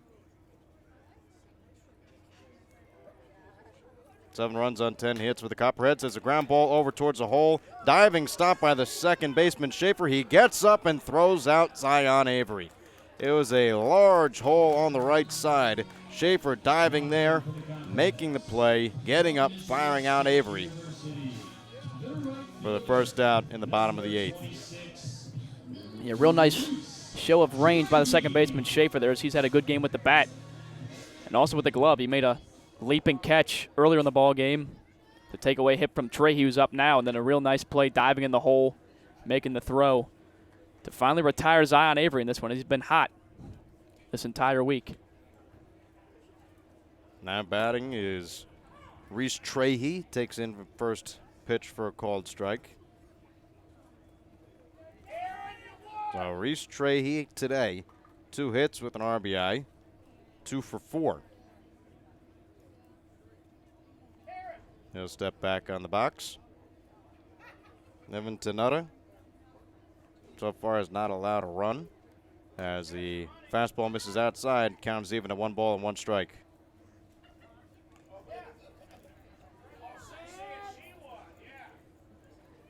Drew Sapenditsky went 5 innings, allowed 9 hits, 7 runs, all were earned, gave up 2 walks and 4 strikeouts.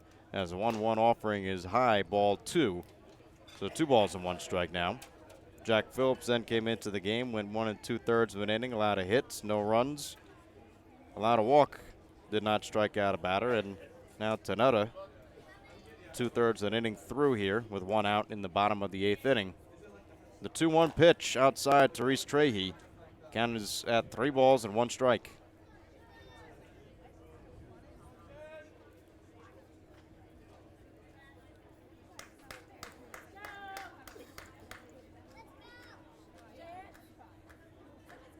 So 3-1 the count, 1 out. Copperheads trying to extend their lead, get back a couple runs they've given up as Trahey bounces one over towards first base coach Michael Blatchford. Count runs full to Reese Trahey.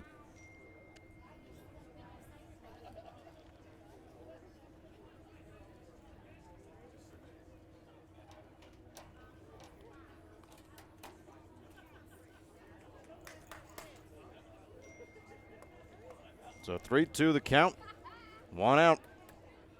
Trahey trying to do some damage here. As a 3-2 payoff pitch, bounces about a foot in front of the plate. Good eye from Trahey not to give in. And he gets first base with the walk. First walk allowed by Evan Tanutta. Yep, good at bat there from Trahey. Copperheads try to add on to this lead. It's gotten a little close here as they were at 1 point up 7-1. The Monarchs have scratched across a few runs here to cut it down to 3. Let's see if they can move Trahey around, get a couple more insurance runs on there. Check on, the ball gets past and all the way out into right field. Reese Trahey on his horse, and he's rounding second and heading for third. It's a error charge to the pitcher as Reese Trahey has gone first to third. So now with 1 out and a runner on third base, Daniel Cruz will be at the plate. Heads up base running from Reese Trahey as that ball went deep out into right field, all the way down the line. Error charge to Evan Tanutta. Yeah, 5th error on the ball game. Just real sloppy defense from the Monarchs throughout this ball game. It's really come around to cost them. First pitch, high bouncing ball over towards the third base line. It will score a run. The throw is in time from the third baseman Smith. It's an RBI ground out for Daniel Cruz. Copperheads now have a 4-run lead, 8-4, Southern Ohio. It's a real good read there from Trey, as even though with the infield drawn in, he saw the high hopper. They still weren't going to have a chance to retire him. He broke as soon as the ball got hit. As it bounces out in front of home plate, takes a high hop. No chance to retire Trahey at the plate. And Cruz is doing a job there, able to get an RBI in. Well, Phil Glasser, who came in to replace Ben Rushing, is now at the plate. In his first at-bat, Glasser flew out to left field, and now he lines one down the line in left field, ranging over as a left fielder Charlie Berman. He makes a catch on the run, and the third out has been made here in the bottom of the 8th inning. But not before the Southern Ohio Copperheads score 1. They answer back to the Michigan Monarchs. 1 run they got in the top of the 8th inning.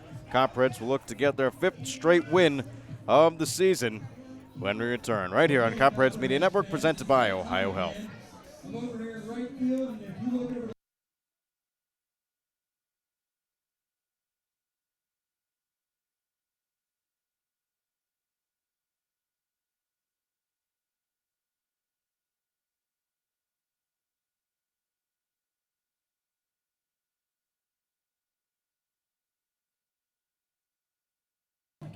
It's the bottom of the 8th inning. Well, the conclusion of the bottom of the 8th, Orange Crush is on the move. Crush now by the 380 mark. two kids running the race. Orange Crush passing one kid on the move down the right field line. Getting into the corner, Orange Crush has passed both kids, and he'll pick up his 5th win of the season. I believe he's now 5-3. But now, after this, we'll be right back on the Copperheads Media Network, presented by Ohio Health. Southern Ohio Copperheads would like to show our support for Echoing Hills. Echoing Hills provides individuals a place to call home and a comfortable and safe environment where they can achieve their dreams surrounded by supportive friends and staff. For more information, contact them at 740-594-3541.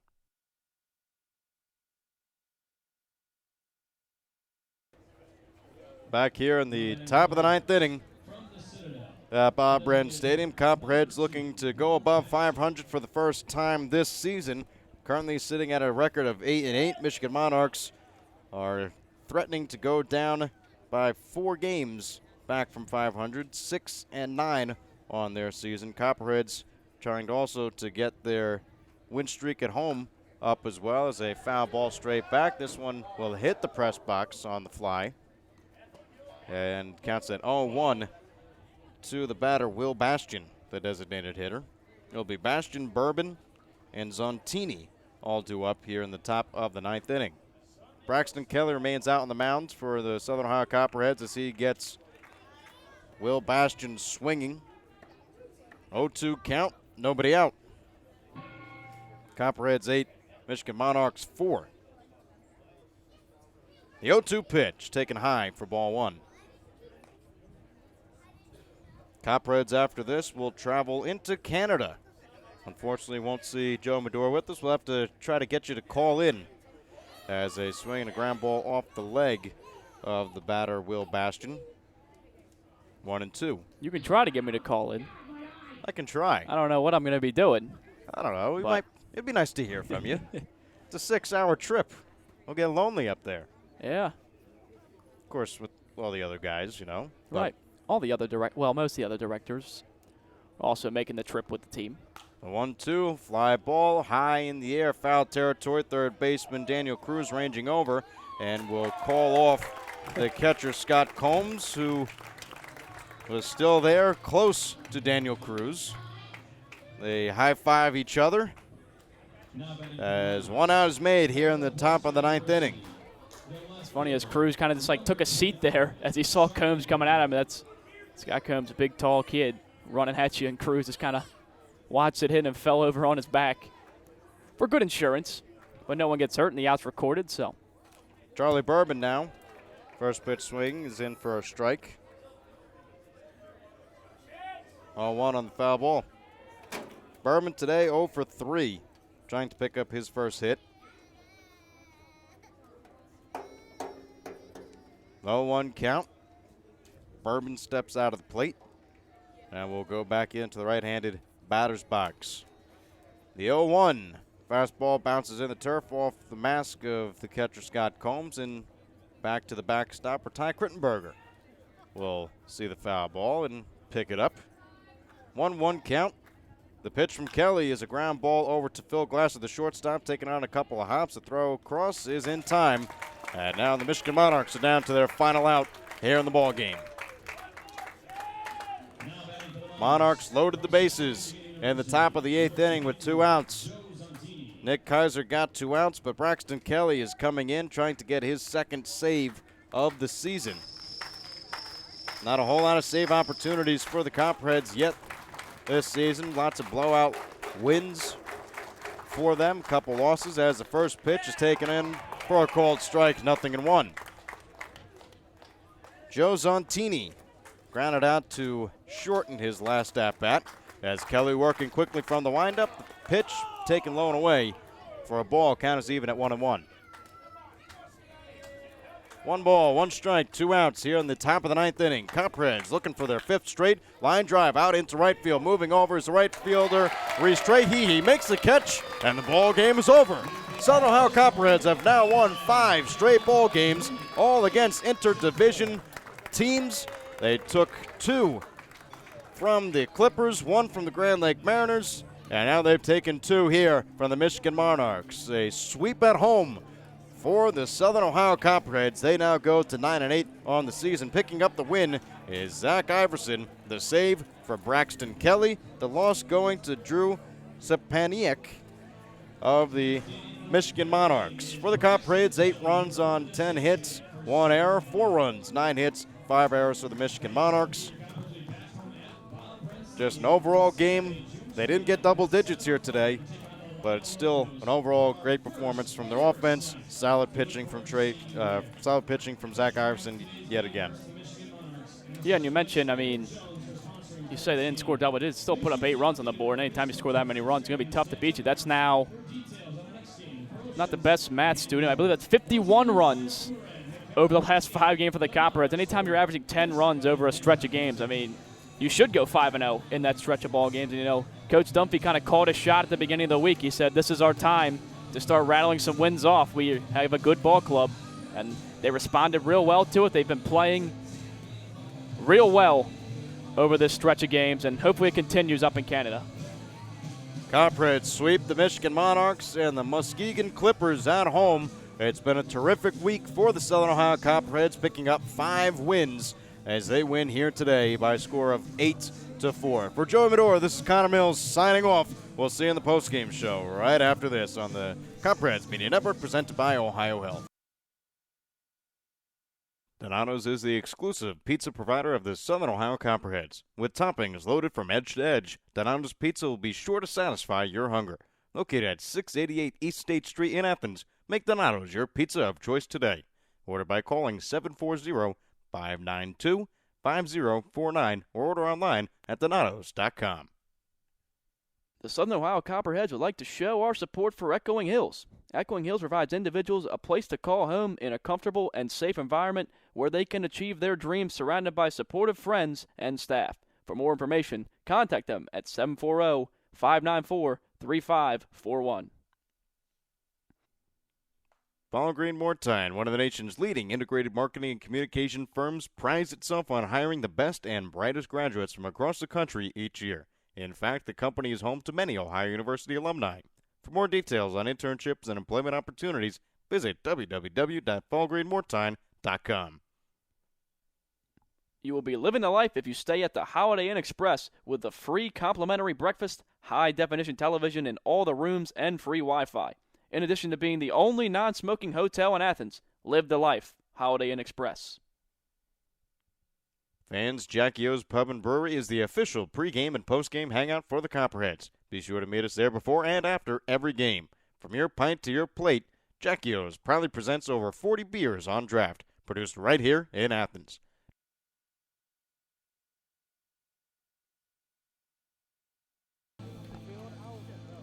So we're here with Coach Dunphy in the postgame show after the team's 5th consecutive victory. Now, Coach, I want to ask you about Zach Iverson. You said several times this season, you know, he's just a third baseman from Michigan State. Right. But right now he's leading the team in strikeouts. So just talk about how it came about that you figured out Iverson could pitch, and what has he done that's impressed you so far this season? Oh, man. Not only leading the team, he's leading the league in strikeouts, which is phenomenal for a position guy.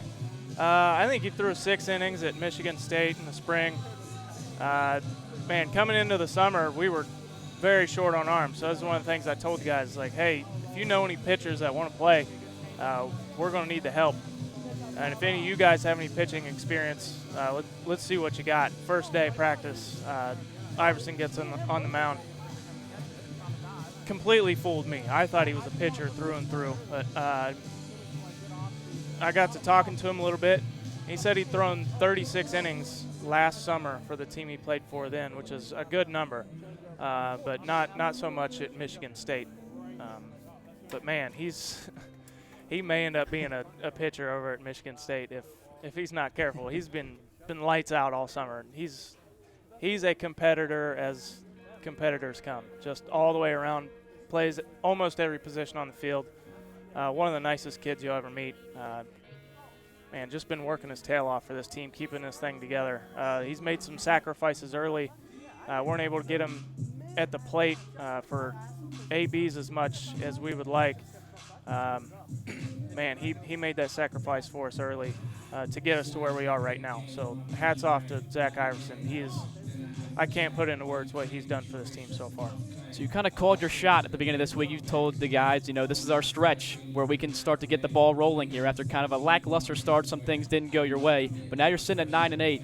Talk about how pleased you are with how your team responded, how you kind of challenged them earlier in the week, and they responded real well. Yeah, man, that's exactly what you want. When you challenge your ball club and they step up and rise to the challenge, that's what makes average and good ball teams great ball teams. And they're on their way to being a very good ball team here in Athens. We've got all the pieces. We have very limited pieces, but the ones we have are quality pieces. Man, those guys stepped up in a big way this week. We're playing cross-divisional matchups. It was a little unfortunate we got rained out on Wednesday. I think we had a good chance to get another win under our belt, but 5 in a row, we'll take everyone we can get. Got a day off tomorrow, then we travel up to Canada. Another cross-divisional week coming up, so we got a good chance to keep this thing rolling. Those teams have been struggling with weather, as we all have all summer, so they don't have as many games under the belt as we do, and that's one of the benefits about summer baseball is you're trying to gel and mesh as a group, and the more games you play, the better that comes, and I think we have the upper hand as far as that's concerned. So next week looks like another week for us, I think. So you just mentioned trip up to Canada. How much is it? All right, guys, we're here to play some baseball games, but also you want to have a good time up there. Not many of these guys probably get to do something like that very often. Right, yeah, and I've never been out of the country myself either, so this will be a new experience for me. But, man, we're up there to do a job. So all that other stuff is secondary. Once we go up there and we take care of the wins, all that other stuff will come later. But we're up there to work. We're up there to get wins under our belt.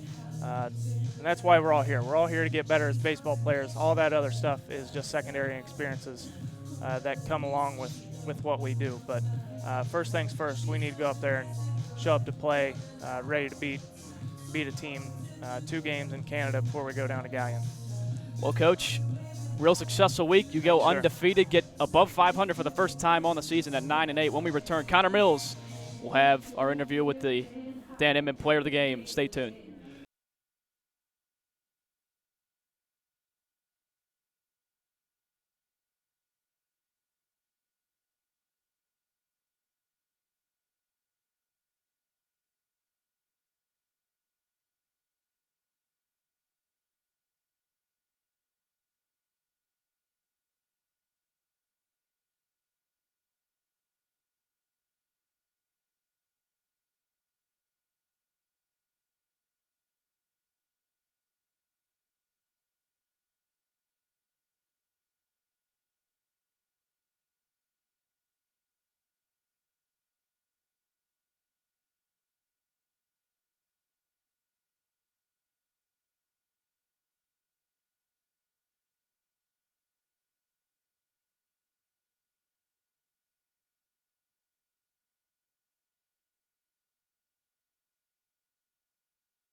Welcome back into the Southern Ohio Copperheads postgame show. The Dan Inman Player of the Game, Braxton Kelly. Kelly, congratulations. Thank you. And appreciate it. You came into a difficult spot there in the top of the 8th inning. Yeah. Bases are loaded.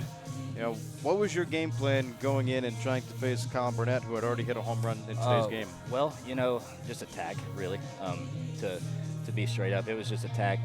That's always my motto when I go into the game. But tonight we had a decent lead, and that's always what I want to get to. I just want to start attacking hitters and make them feel uncomfortable in the box. You did You came in, you were successful, you attacked, got the final 3 outs in today's game. 5 wins now for this ball club. Yes. Different story in the beginning of the season, but now you're above 500. What's kind of been that one thing that's kind of clicked here for this team? I think our chemistry really overall has been the thing that's clicked for us as a whole. But man, our hitters they've picked it up. They have picked it up, and they really carried us the past 5 games. And we're just run production. It's just all about run production for us right now. And our pitching is good enough that we push across 5-6 runs a game. I think that we have a very, very good shot of winning the ball game. Austin Dunphy, a fairly successful pitcher when he was pitching here for the Copperheads, had a .48 ERA. Yeah. How has he kind of helped this pitching staff develop during the season? Well, I think that he lets us pitch how we want to. Like, he lets us get out there with the attitude that we want to. He lets us, he just lets us have a freedom out there, and for a pitcher that's big because that's what you want, and that you want to feel comfortable however you do, whatever you do. You just want to feel comfortable, and he lets us do that. Going up to Canada on Tuesday, a long road trip follows this. Hopefully get some rest. Braxton Kelly, once again, congratulations, your Dan Inman Player of the Game. Southern Ohio Copperheads win today's ball game by a score of 8-4 over the Michigan Monarchs. 5 straight wins. Copperheads now at 9-8 on the season. For Joe Medore, Austin Dunphy, and Braxton Kelly, I'm Connor Mills signing off. We'll see you on Tuesday.